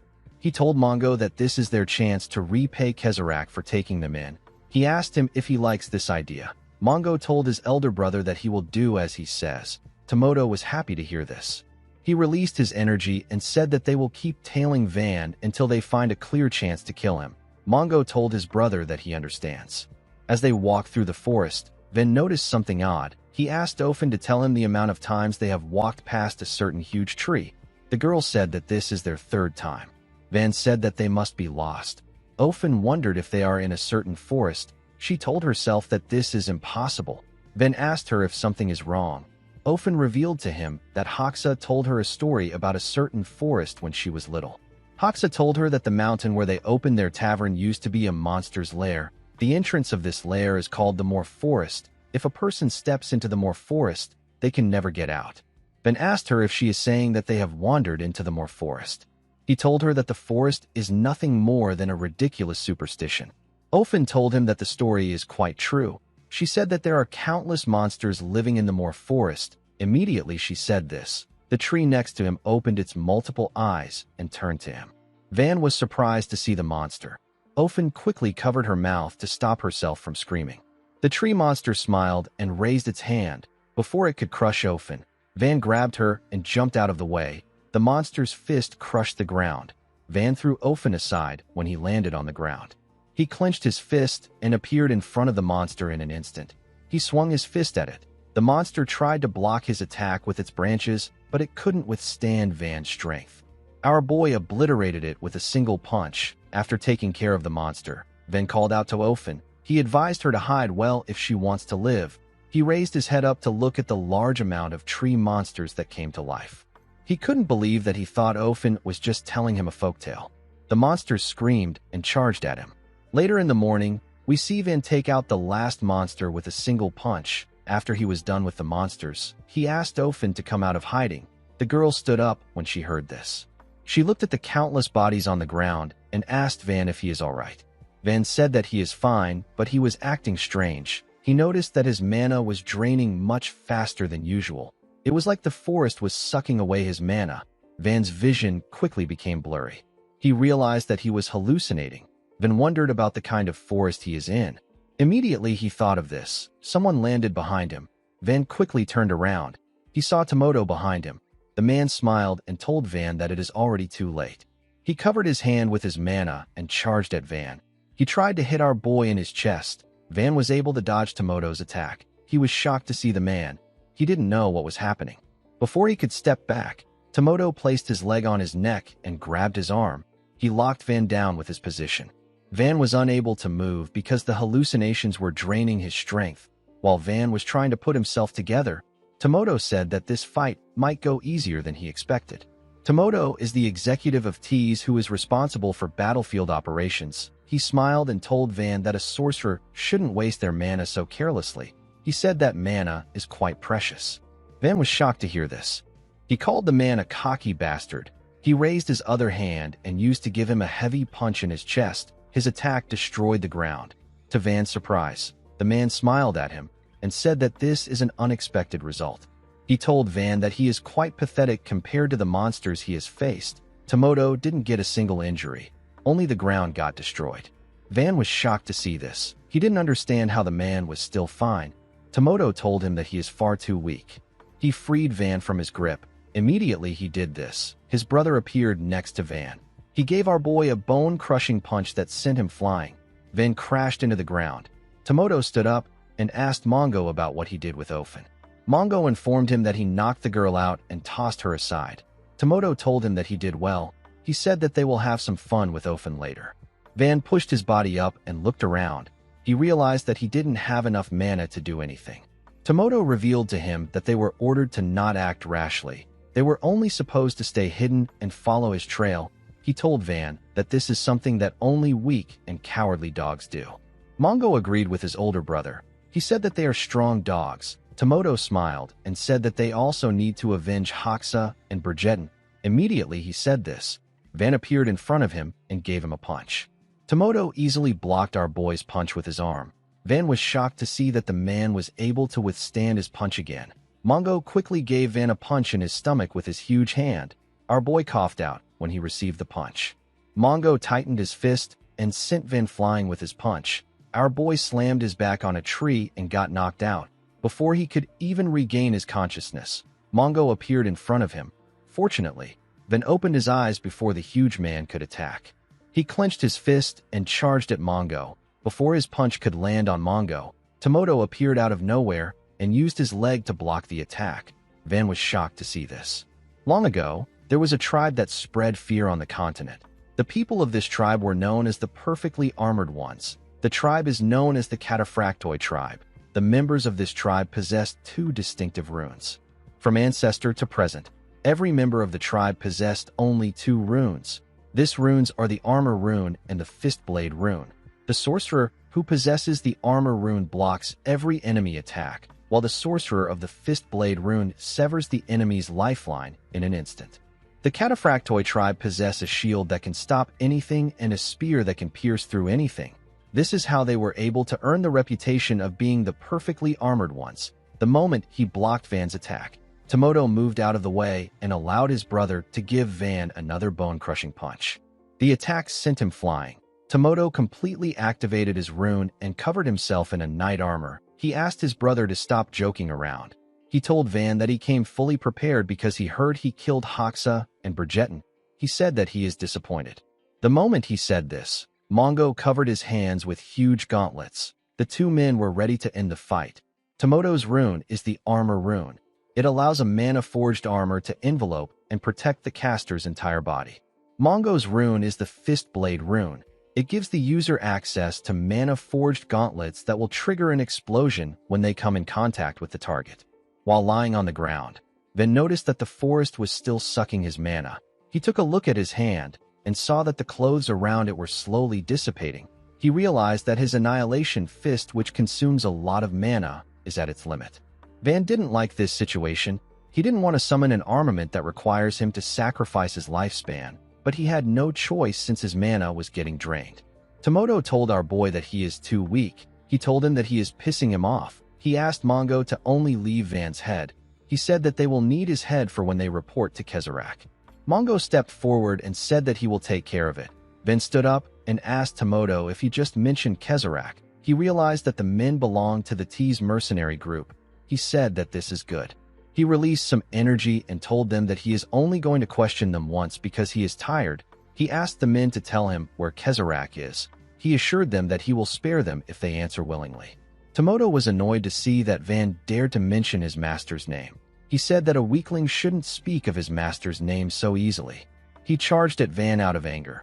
Van released more energy and stretched out his hand. He told Tomoto that the people in his organization don't understand reason. Tomoto didn't understand what Van was doing. Before he could reach our boy, a scary monster with multiple heads appeared next to him. The monster opened its mouth and let out two terrifying daggers. Van grabbed the daggers and told Tomoto that he threw away their last chance. He took a stance and asked the man not to blame him for what is about to happen. These daggers are the third manifested armaments. They are known as the Death Spirit daggers. Tomoto stopped moving when he saw the daggers. He felt an ominous aura coming from the daggers. He carefully looked at Van. He knew that our boy was about to attack. Immediately he thought of this. Van charged at him. He swung his daggers at Tomoto's leg. The daggers cut through the armor and landed a cut on the man's leg. Tomoto was shocked to see what happened. He couldn't believe that his mana armor got pierced. His brother appeared behind him and swung his fist at Van. Our boy easily dodged his attack by jumping back. Before moving back, he landed a cut on Mongo's arm. Mongo informed his older brother that he got hurt. Tomoto recalled that our boy was dying a moment ago. He found it odd that he was now energetic. He didn't understand the kind of rune Van was using. He apologized to our boy for underestimating him. He told him that he was mistaken about him. He released more mana and charged at Van with his brother. He told our boy that nothing has changed. Van raised his daggers when he saw the men coming at him. He appeared next to Tomoto and swung his dagger at him. He landed a cut on his thigh. He moved past Mongo and landed several cuts on him. He was able to tear them apart and move past them in an instant. Blood gushed out of the brothers' bodies. Tomoto quickly turned around and called our boy a filthy rat. To his surprise, Van was no longer behind him. The man asked Mongo about where Van is. Our boy appeared in front of Mongo. He kicked the huge man in his leg and made him lose his balance. He moved his dagger beneath Mongo and got ready to stab him. Unfortunately, Tomoto appeared in front of his brother. He pushed Mongo away and grabbed Van's dagger. He landed on the ground and held on to Van's dagger. He was happy to see that he caught our boy. He asked Mongo to crush Van. To his surprise, nothing happened while he was struggling to hold on to Van. Tomoto called out to his brother and asked him about what he is doing. Unfortunately, Mongo was on the ground. He seemed to be having trouble moving. His gauntlets were slowly dissipating. Tomoto was surprised to see that his brother was unresponsive. He quickly turned around and called out to him again. Immediately he did this, he fell to his knees. Tomoto didn't understand what was happening. He noticed that his mana was getting drained. He asked Van to tell him the trickery he is using. The moment he said this, several tiny heads appeared on his leg. The heads were eating his armor. Tomoto quickly turned around when he felt the creatures on his leg. He wondered about what they were.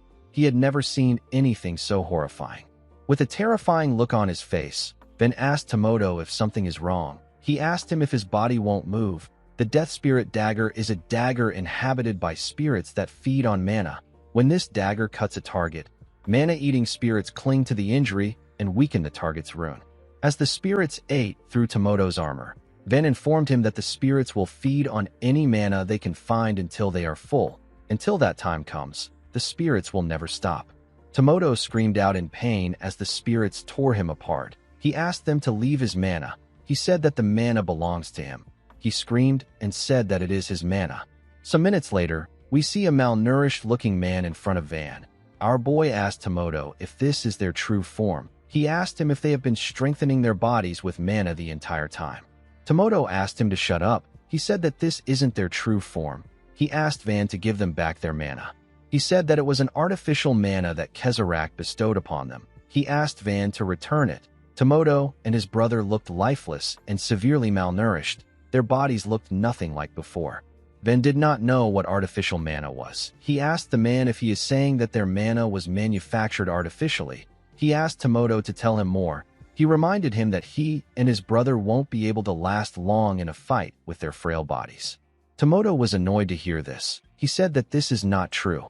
The scene shifts and we are taken to the past. We are taken to the Cataphractoi tribe site. The place was filled with human skulls and bones. We see Kezarak and a man leaving a building. The man told Kezarak that he looks forward to doing business with Tease again. Immediately he said this. Kezarak saw two children tied to a tree. The man explained to him that the children were born with bodies that cannot naturally store mana.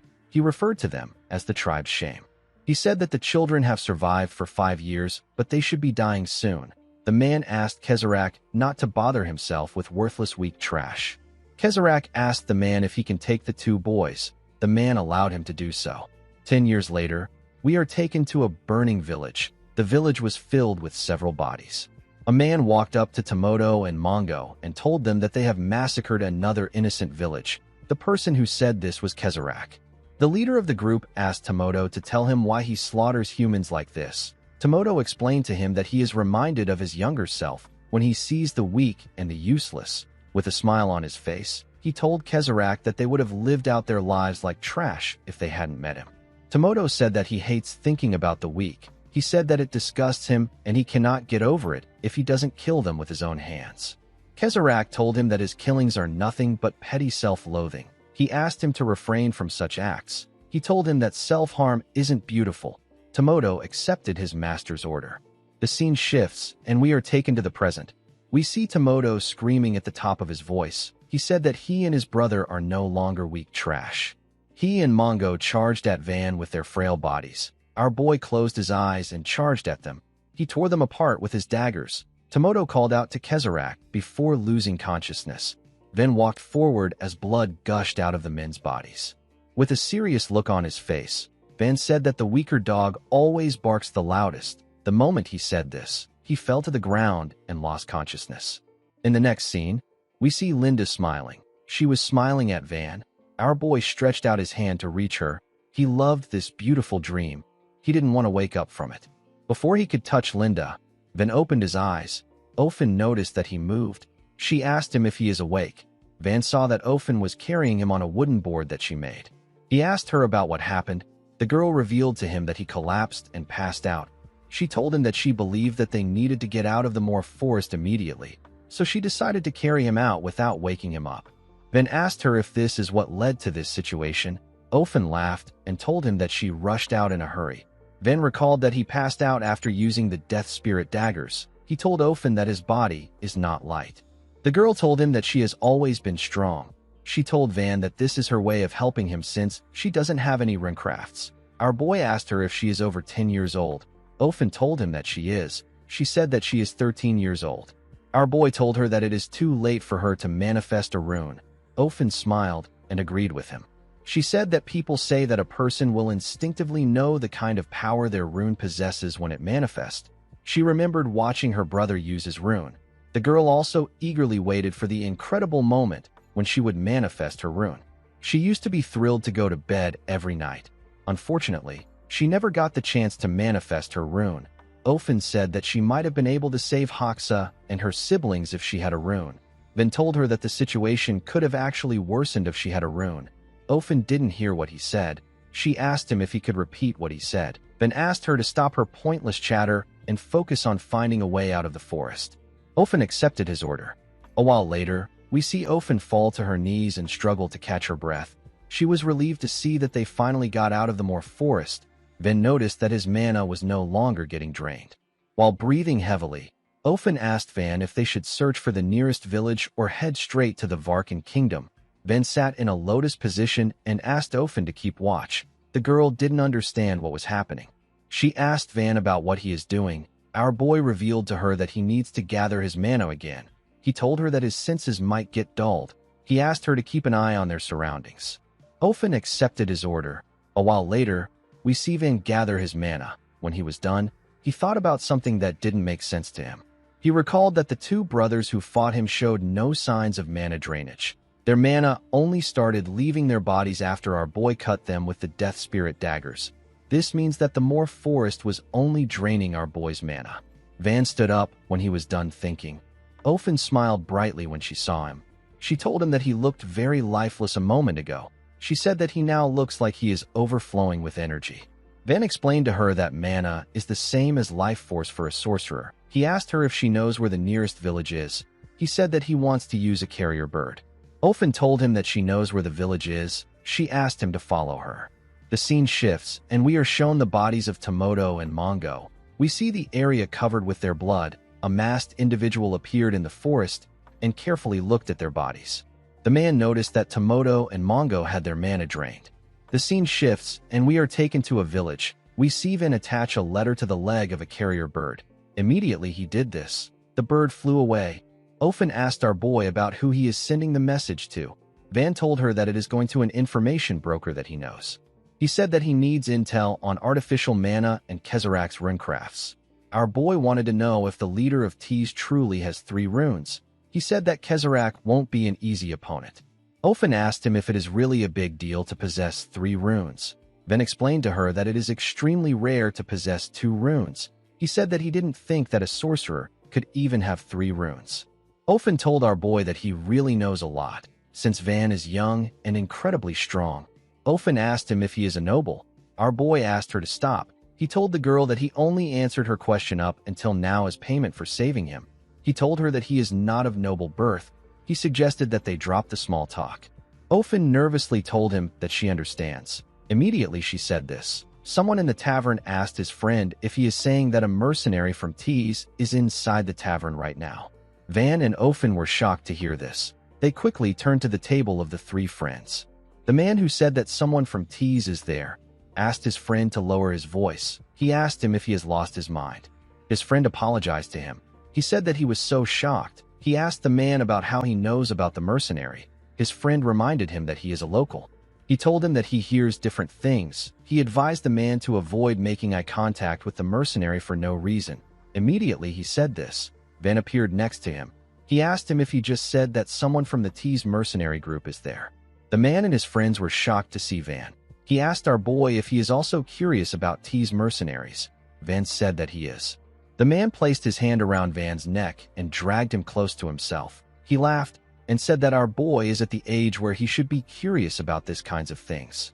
He moved his head close to Van and asked him to listen carefully. He said that he will only explain once. Van quickly used his hand to cover his nose when he smelled the man's breath.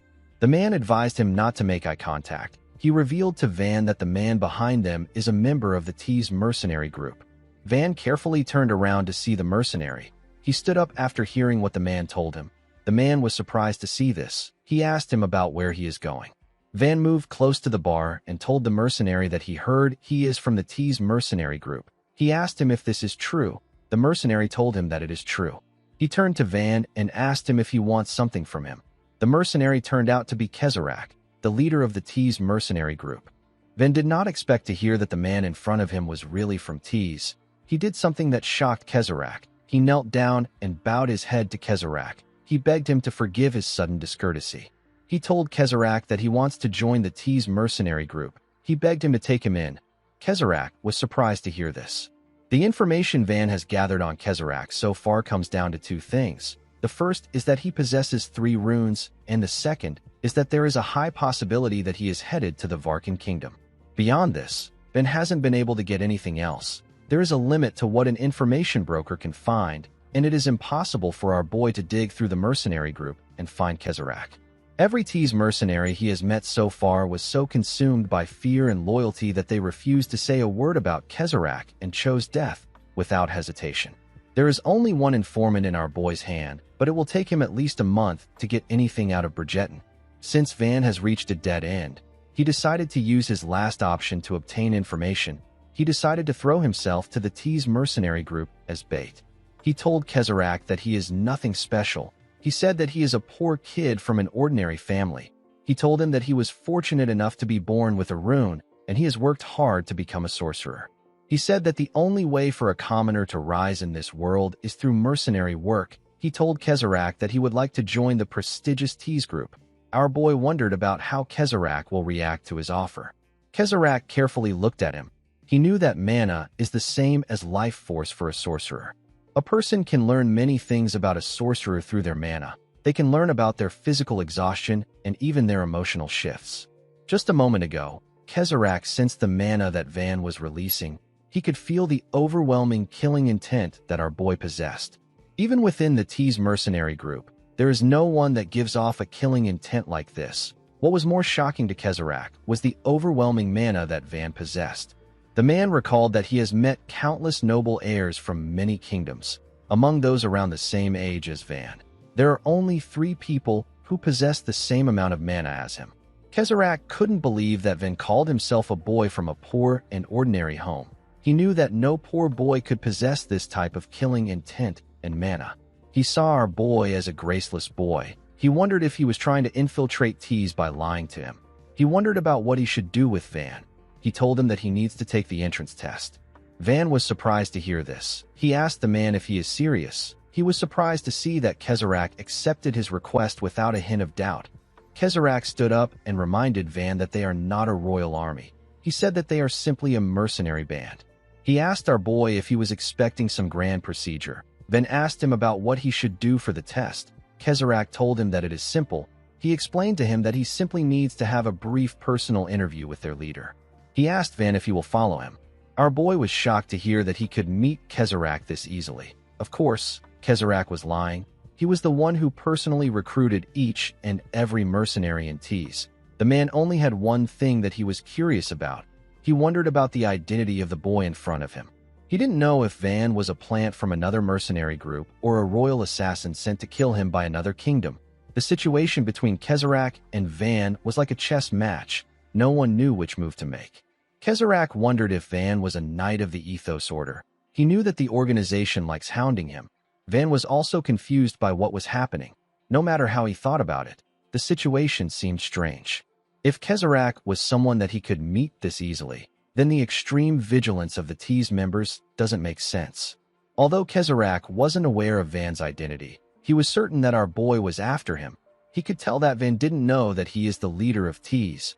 He wondered if this is just an act to make him drop his guard. Van wondered if he should refuse Kezerac's offer. He reminded himself that this entrance test could be a trap. Kezerac knew that Van's goal is to infiltrate Tease ranks. He was certain that our boy wouldn't turn down the entrance test. Although he didn't like it, Van knew that he couldn't let this golden opportunity slip away. He told himself that he won't have to go all the way to Varkan if the man in front of him is telling the truth. Kezerac realized that he had to make a decision right now. He could either lure Van back to his base and uncover who he is, or he could kill Van right there. Our boy got up and told Kezerac that he will do anything to join the Tease mercenary group. Kezerac told him that his leader is outside. He asked Van to follow him. He assured him that he will let him meet his leader right away. Van and Kezerac walked towards the door. Ofen was surprised to see her savior walking towards the door. She remembered that Van asked her to sit tight and wait. She noticed that our boy was walking with someone. Ofen instantly recognized the person's beard. She was shocked to see who it was. She remembered Kezerac asking Hoxa to tell him why he disgraces himself with this unsightly orphanage farce. Van and Kezerac stepped out of the tavern. Kezerac's subordinates were surprised to see him with someone. Kezerac turned to the masked man and introduced him as the leader of Tease. The moment he did this, Ofen ran out and called out to Van. She told him that the man wearing glasses is Kezerac. Immediately she said this, the masked man realized something. He quickly informed Kezerac that the guy next to him is the sorcerer who killed Hoxa and Brigetin. Kezerac and Van quickly turned to each other. Kezerac used his rune to drag out stone statues from the ground and used them to block Van's powerful punch. Van moved past the statues and clenched his fist. With a look of anger on his face, he called Kezerac a bastard and told him that he has finally found him. He gave the man a bone-shattering punch in his chest. Kezerac only got pushed back. He was able to block Van's attack by creating a huge rock in front of his chest. The rock absorbed the attack. Kezerac told our boy that his punch was beautiful. He said that Van is definitely out of Hoxa and Brigetin's league. He asked Van if it wasn't enough for him that he killed Tease executives. He couldn't believe that our boy was now trying to infiltrate the group. He asked him about his true identity. He asked him if he is a knight sent by the Ethos Order. Van asked him to shut up and listen carefully to what he is about to say. He reminded Kezerac that he connected a sorcerer from the Zoe Kingdom to the Djiol Mountain stronghold 5 years ago. With a look of anger on his face, Van asked Kezerac to tell him where the sorcerer is now. Kezerac was surprised to hear this. He asked Van about how he knows about this event. Before he could say anything else, Van charged at him and thrust his fist at him. Kezerac quickly brought out an incomplete statue from the ground and used it to block our boy's attack. Van told the man that he is the one who will ask the questions. He told him that he must provide the answers that he wants to hear. Kezerac realized that our boy was not sent by the Ethos Order. He apologized to Van and told him that he doesn't see any reason to answer his questions. Van told him that he understands. He said that he already knew that he wouldn't give him an answer if he asked nicely. He told Kezerac that he wants to see if he will still say this after he crushes his limbs. Immediately he said this. He clenched his other fist and swung it at Kezerac's waist. The man brought out a hand from the ground and used it to block Van's attack. Van was shocked to see this. Kezerac told our boy that he has beautiful eyes. He released his mana and told him that he has a beautiful talent. He said that it is sad that they met this way. The moment he heard this, Van turned around. A huge stone fist came out of the ground and hit him in the back. The attack sent him flying. Kezrak released some mana from his fingers and told Van that he still has a long way to go. Immediately he said this. Several stone fists came out of the ground. Different stone statues came out of the ground. The statues carried different weapons. When Van came out of the ground, he saw the statues kneeling in front of Kezrak. Our boy quickly charged at Kezrak. The statues with shields used their shields to block Van's attack. The statues were able to block the attack, but everything behind them got destroyed. They pushed Van back. Kezrak couldn't believe that this was the runecraft of a boy who isn't even 20 years old yet. Van charged at him again. He destroyed each one of Kezrak's statues with a single punch. He jumped and charged at Kezrak again. He took out something before he reached him. Kezrak noticed that Van brought out something. He raised his hand to block our boy's attack. Van threw the thing at Kezrak. The item hit his arm. Kezrak was surprised to see a dagger in his arm. Van raised his hand and used his mana to drag the Death Spirit dagger back to himself. He raised his two daggers and took a stance. He asked Kezrak to prepare himself. He told him that the real fight begins now. Kezrak used his mana to push away the spirits of the dagger. He told Van that his efforts are pointless. Our boy charged at him when he heard this. He hit Kezrak with his daggers several times. He swung his fist at Kezrak at a crazy speed. The man didn't move. It seemed like he was observing Van. If one was to compare a sorcerer to a swordsman, runecraft would be seen as the sharp blade and mana would be seen as the swordsmanship that has been trained and polished over time. Among scholars, there is still an ongoing debate about runes and mana. Which one of these things is more important to a sorcerer? Most scholars agree that mana matters the most. No matter how legendary a blade that can cut anything may be, there is still a huge difference between when it is in the hands of a 3-year-old child and in the hands of a swordsman who has devoted 50 years to the sword. The gap is immeasurable. This is how decisive mana is in a sorcerer's battle. Kezrak caught Van's fist and told him that he is wasting his time.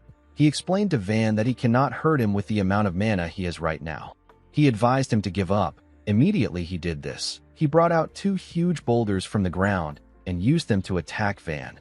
The attack sent our boy flying.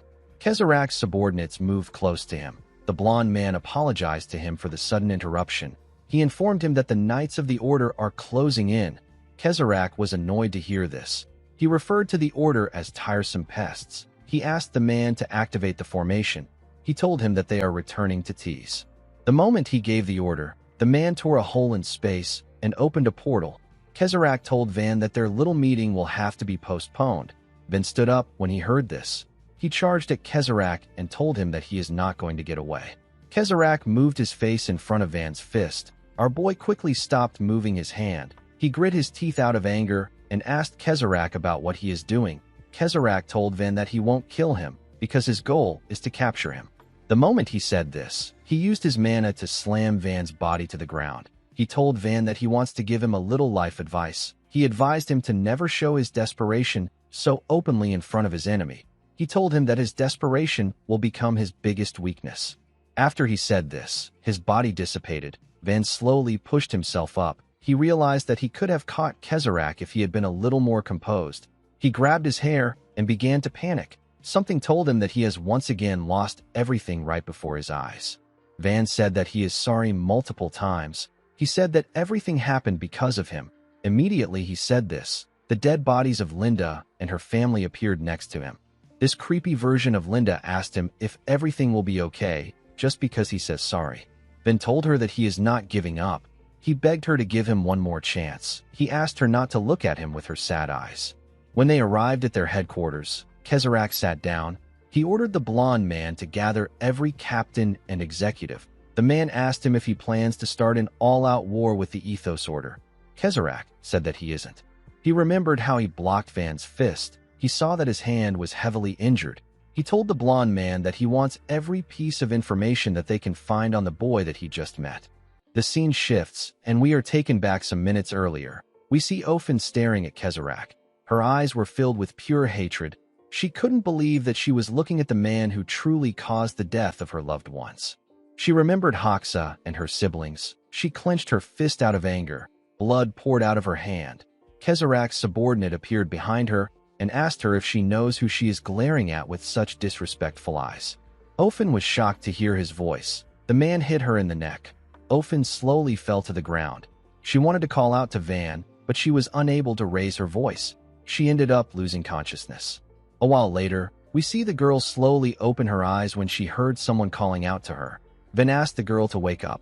Ofen quickly raised her head up. She was surprised to see her savior next to her. Van told her that she has incredible luck for her to still be alive. The girl asked him if he killed Kezarak. Van informed her that he lost the man. He told her that Kezarak ran away. Ofen was sad to hear this. She didn't like the fact that she was unable to do anything this time around. Van reminded her that he has no plan to babysit her. He asked her to get up now if she wants to follow him. Ofen got up and asked our boy about where they are going. Van told her that they are going to the Varkan kingdom. He said that there is a good chance that Kezarak fled there. He told himself that he has drowned in despair for 1,000 years. He said that this is enough for him. Instead of wasting his time, our boy chose to move forward. He told himself that his revenge is not over yet. He said that the operation was not a complete waste of time. Due to Kezarak's reaction, our boy became certain that the hooded sorcerer was from the Zoe kingdom. He knew that he had to catch Kezarak to get more information about the sorcerer. The moment he thought of this, someone called out to him and Ofen and asked them not to move. Immediately he said this. A bunch of knights surrounded them. A blonde knight with amazing hair drew his sword and said that they are a knight order dispatched from the Ethos Order. He said that they will be conducting some checks and questioning. He asked Van and Ofen to cooperate with them. Van recalled that he had heard of the Ethos Order. The Ethos Order is an order based in the Awana Kingdom that trains and maintains its own Knight Corps. This was how Van's father-in-law described the order to him. Our boy apologized to the blonde knight and told him that he cannot comply. He explained to him that he has a long road ahead of him. The knight took out a red orb and told Van that he only has to take a simple test. He asked him to simply place his hand on the device and stay still. Van asked him if he expects him to lay his hand on some device when he doesn't know what it does. The knight told him that things will become troublesome for both sides if he continues to act uncooperative. He asked Van if he is certain that he wants to continue acting this way. Our boy became angry when he heard this. He wondered if he should just kill the knights. He quickly realized that this would just make his problem bigger. Someone called out to the knight whose name is Pollen and asked him to stand down. He told him that Van is not Kezarak. Pollen was surprised to see the old knight. He referred to him as Commander. This man with the eye patch is the Knight Commander of the Ethos Order. His name is Hugh Zainal. Pollen told Hugh that they still haven't verified our boy's mana. The commander seemed disappointed with Pollen when he heard this. He asked him if he didn't feel Kezarak's mana clashing with another person's mana on his way there. The fact that a boy was left alone amid the traces of a fierce battle and there was a faint mana coming from him is weird. Hugh told his knight that our boy's mana matches perfectly with the mana that was clashing with Kezarak's own. He said that Kezarak probably broke away in the middle of the battle and left Van behind at the scene. The commander smiled and asked our boy if he is right. Van didn't give him a reply. Hugh laughed and told Pollen that a report actually came in. He revealed to Pollen that Kezarak has returned to T's main base. Pollen was annoyed to hear this. He told his commander that he should have mentioned this first. Hugh collected the orb from him and apologized to Van. He explained to him that Kezarak has a rune that lets him alter his appearance. He said that they cannot tell him apart without the mana reader in his hand. He asked our boy to understand them. Van told the commander that he will be leaving now since the misunderstanding has been cleared up. Immediately our boy turned around. Hugh asked him if he wants to kill Kezarak. Van was surprised to hear this. He stopped moving and turned to the man. Hugh explained to him that he has seen people with eyes like his own, eyes that are consumed by revenge and hatred, the eyes of a boy who has fallen into a deep, dark abyss. Hugh stretched out his hand and told Van that they share a common enemy if the person he is staring at with his eyes is Kezarak. He asked Van if he is willing to join forces with them in order to take down their mutual. Pollen was shocked to hear this. He called out to his commander and asked him about what he is saying. Hugh asked him if there is a problem. He asked him if anyone in their cult has actually faced Kezarak in battle, or if there is anyone who knows the full scope of his other runecraft. Pollen told him that this has never happened. Hugh explained to him that Van is the only person who has fought Kezarak directly. He said that our boy is a very valuable source of first-hand information. He turned to Van and asked him if he is interested. He told him that it is better for them to work together. Van declined his offer. He said that he has no reason to trust them. Hugh smiled and revealed to him that they have detailed information on Tease, and they know Kezarak's next destination and movements. Van was shocked to hear this. Hugh laughed out loud and told our boy that he can tell from his reaction that he doesn't know about Kezarak's movements. He asked him if he now finds his offer tempting. Van was annoyed to see the commander laughing. He realized that the order will have plenty of information on Kezarak that he doesn't know. Ofen called out to our boy to hear his opinion. Van said that he doesn't like this situation at all, but he has no other choice. The scene shifts, and we are taken to the temporary camp of the Ethos Order Knight Corps.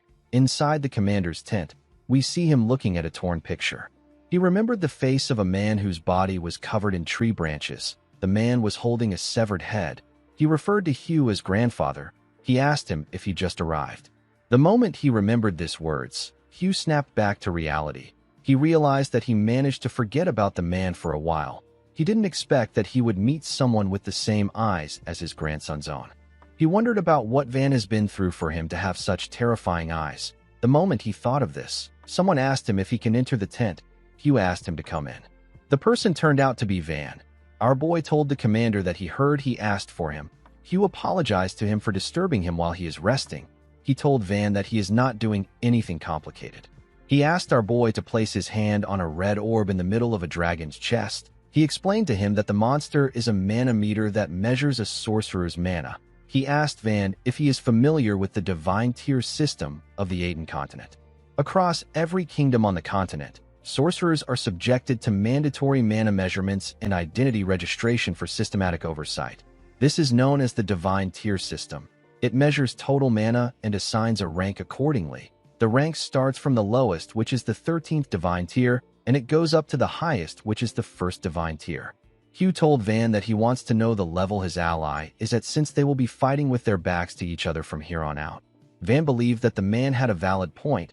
He believed that it was better for him to know where he stands on the continent right now. He placed his hand on the red orb. Immediately he did this. The meter opened its eyes and began to scream. Van asked the commander if it is supposed to make this much noise. The commander became scared. He knew that there is only one thing that could make the meter open its eyes. He said that this should be impossible. The meter began to gather fire in its mouth. Hugh quickly turned to Van. He asked him to get back. He said that the meter is going to explode. Van was shocked to hear this. If we compare the divine tier ranks to a martial artist's realm, we will say that the 13th divine tier is just the entry stage. It is the point where someone just awakens their swordsmanship talent. A 9th divine tier is a veteran who has fought through countless battles and come back alive. A 5th divine tier is regarded as a living embodiment of war. It is a being who is capable of shaking the armies of entire kingdoms. The meter released its flames in the air. The flames showed the number 10 in the air. Hugh was shocked to see this. He couldn't believe that the meter was saying that Van was a 10th divine tier. Van told the commander that the explosion didn't take place. He said that the meter has determined that he is a 10th divine tier. Hugh nervously agreed with him. He knew that the meter only opens its eyes when it detects sorcerers of 7th divine tier or higher. It judges the person with a massive blast and explosion. He wondered if the meter really malfunctioned. This was his first time seeing a case like this. Van realized that the meter tried to detect his sealed mana. He knew that he needed to be careful if he is ever in this position again. Hugh asked our boy to have a seat. He introduced himself to Van as one of the commanders of the Ethos Knight Order. He asked Van for his name. Our boy shared his name with the commander. Hugh sat down and told him that he has a fine name. Since they were done with the divine tier measurement, Hugh suggested that they go straight to the point. He revealed to Van that his order currently believes that Kezarak possesses a total of 3 runes. However, aside from the rune that alters his appearance, the order doesn't know the other 2. Hugh told Van that this is why he wants to get information from the only person that has first-hand experience in fighting Kezarak. Van told him that he will share what he knows. Upon hearing about Van's fight with Kezarak, the commander deduced that Kezarak's stone statue rune might be a summoning-type runecraft or an imbuement type that is tied to stone. He told Van that he will remember this when they make a plan. He thanked him for his information. He told our boy that he will now share what they know about Kezarak and tease with him. He asked him about how much he knows about Kezarak and his mercenary group. Our boy told Hugh that he doesn't really know anything about Kezarak. He said that the only thing he knows about teas is that there are a pretty strong mercenary group that rose to prominence 5 years ago. The commander decided to start by talking about Kezarach. According to him, Kezarach was adopted as the heir of a noble family when he was young. The noble who adopted him was a sponsor of the Ethos Order. No one knew who Kezarach's real parents were or where he was born. There was nothing on him. One day, the noble who adopted Kezarach was brutally murdered by him. Kezarach immediately fled the scene of the crime after killing the man. After this, the Ethos Order searched for Kezarach for years, but they were unable to find anything on him. It was as if he never existed in the first place. Around 5 years ago, just as the Order was about to give up, information about Kezarach suddenly started flooding in. Van asked Hugh if this was around the time that teas started rising. The commander told him that he is correct. He said that there is something else. He revealed to Van that someone is hiding Kezarach and helping teas grow. Our boy was shocked to hear this. The commander opened a map and said that the Order has narrowed down the force helping Kezarach to a certain extent. This force is Argo. It is the kingdom where T's main base is located. The mercenary group has mercenaries around the 13th divine tier and 12th divine tier executives. There are 4 11th divine tier division heads, and then there is Kezarach, the leader who is at the 9th divine tier. Hugh explained to Van that Kezarach and T's are probably Argo's hunting dogs who clean up the kingdom's dirty mess. The reason why Kezarach's information suddenly started leaking out was probably because Argo wanted to carve T's name into the continent's consciousness. Since the Ethos Order didn't attack T's despite knowing their base, Ben asked Hugh if it is because the base is in Argo. The commander told him that he is correct. He explained to Van that it will be suicide for them to fight T's in Argo if the kingdom is really the one behind them. Argo is on a completely different level from ordinary weak kingdoms. It is not an opponent that a mere religious order can declare war on. Van realized that Argo must have sorcerers who are at least at the 9th divine tier or higher. Hugh slammed his hand on the table and said that they are not completely out of options. He revealed to Van that Kezarach will leave the main base and head to the Awana kingdom with a small group in exactly 15 days. The commander said that their order will set up an ambush along the route that Kezarach will be taking in advance. They will then launch a surprise attack. Van asked him if his information is reliable. Hugh told him that he can't reveal his source, but the information is reliable. Van stood up and told Hugh that he understands. He said that they can go over the details when they plan for the operation. He told the commander that he will join them and discuss everything at that time. After saying this, he walked towards the exit. Hugh asked Van if he would be prying by asking him about why he is so determined to kill Kezarach. Before leaving the tent, Van told the man that he would be prying. After saying this, he stepped out. Hugh decided not to push our boy. Immediately, he stepped out of the tent. A female knight greeted him. She shook his hand and introduced herself as Naomi. She asked our boy for his name. Van shared his name with her, with a smile on her face. The woman welcomed him and told him that she hopes they catch Kezarach together. Naomi is the commander's aide. Van told the woman that it is no problem. The moment he said this, someone screamed and asked Naomi about what she is doing. The person turned out to be Pollen. Naomi asked him about why he is yelling. The knight turned to our boy and asked him if his name is Van. With a look of anger on his face, he told Van that their commander took pity on him and brought him there. He said that they still haven't confirmed whether he is a sorcerer who will actually be of any help. He asked Van to follow him to the arena. Our boy told Pollen that he doesn't feel like proving anything to him. Pollen was annoyed to hear this. The commander stepped out and laughed. He said that Pollen seems to have a lot of complaints. Pollen said that the entire order actually has complaints. He explained to Hugh that they haven't verified whether Van is a sorcerer that they can trust. Hugh knew that the group was going to be walking the line between life and death with Van. He believed that they couldn't allow any conflict and resentment within the group. He asked Van about what he thinks. He asked him if things won't be easier for everyone if the men sorted out the pecking order once and for all. Van decided to accept the duel. He walked forward with Pollen. Naomi said that she doesn't understand why Pollen is so worked up. The commander smiled and said that this just means that Pollen cares very much about the knights. Naomi asked her commander about Van's divine tier. Hugh laughed and revealed to her that our boy is at the 10th divine tier. Naomi also laughed when she heard this. She quickly became shocked. She couldn't believe that Van was a 10th divine tier. At the arena, we see several knights gather around the stage. Van and Pollen were on the stage. Pollen explained to our boy that every knight gathered there will judge whether he is a sorcerer that is truly worthy of fighting alongside them through this duel. He told Van that the order doesn't need weak sorcerers.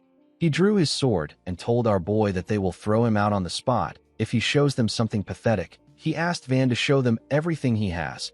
Van asked the knight if he can add one condition to the duel. Pollen did not expect to hear this. Before he could say anything, the referee asked them to begin. The moment he heard this, Van charged at Pollen at a crazy speed. He swung his leg at the man's head. Pollen was able to block the attack with his sword, but he got pressed down.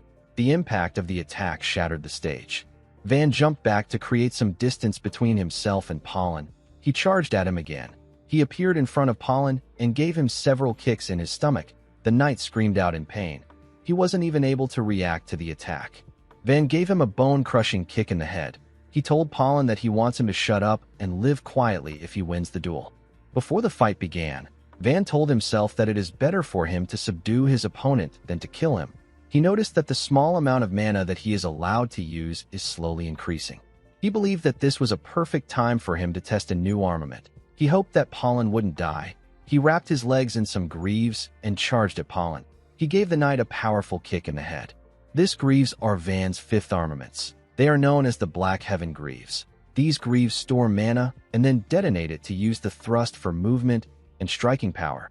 The explosion power is equal to the amount of mana stored. The scene shifts and we see Pollen wake up on the ground.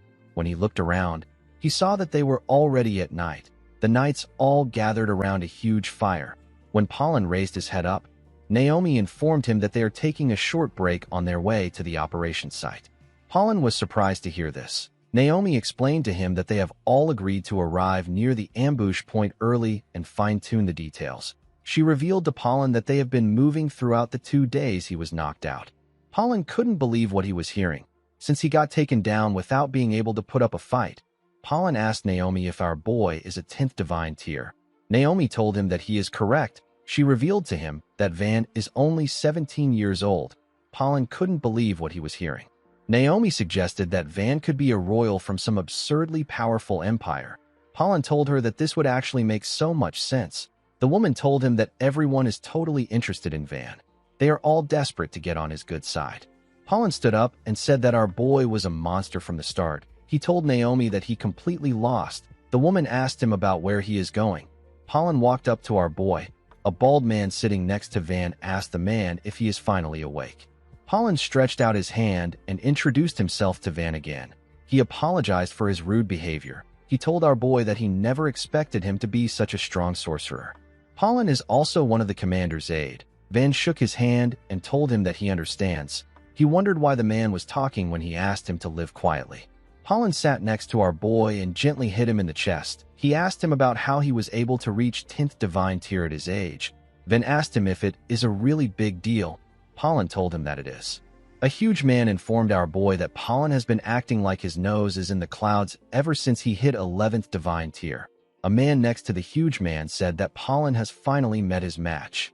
He said that the knight now understands that the world is a big place. Pollen was annoyed to hear this. He said that he was never full of himself. He told his comrades that he is not weak. It is just that Van is not normal. The huge man told him that Van can actually drink. He said that he likes our boy the more he sees him. Pollen froze in shock when he heard this. A woman sitting next to Van asked the man if he is serious. She reminded him that he was unable to touch a single hair on Van's head during their spar.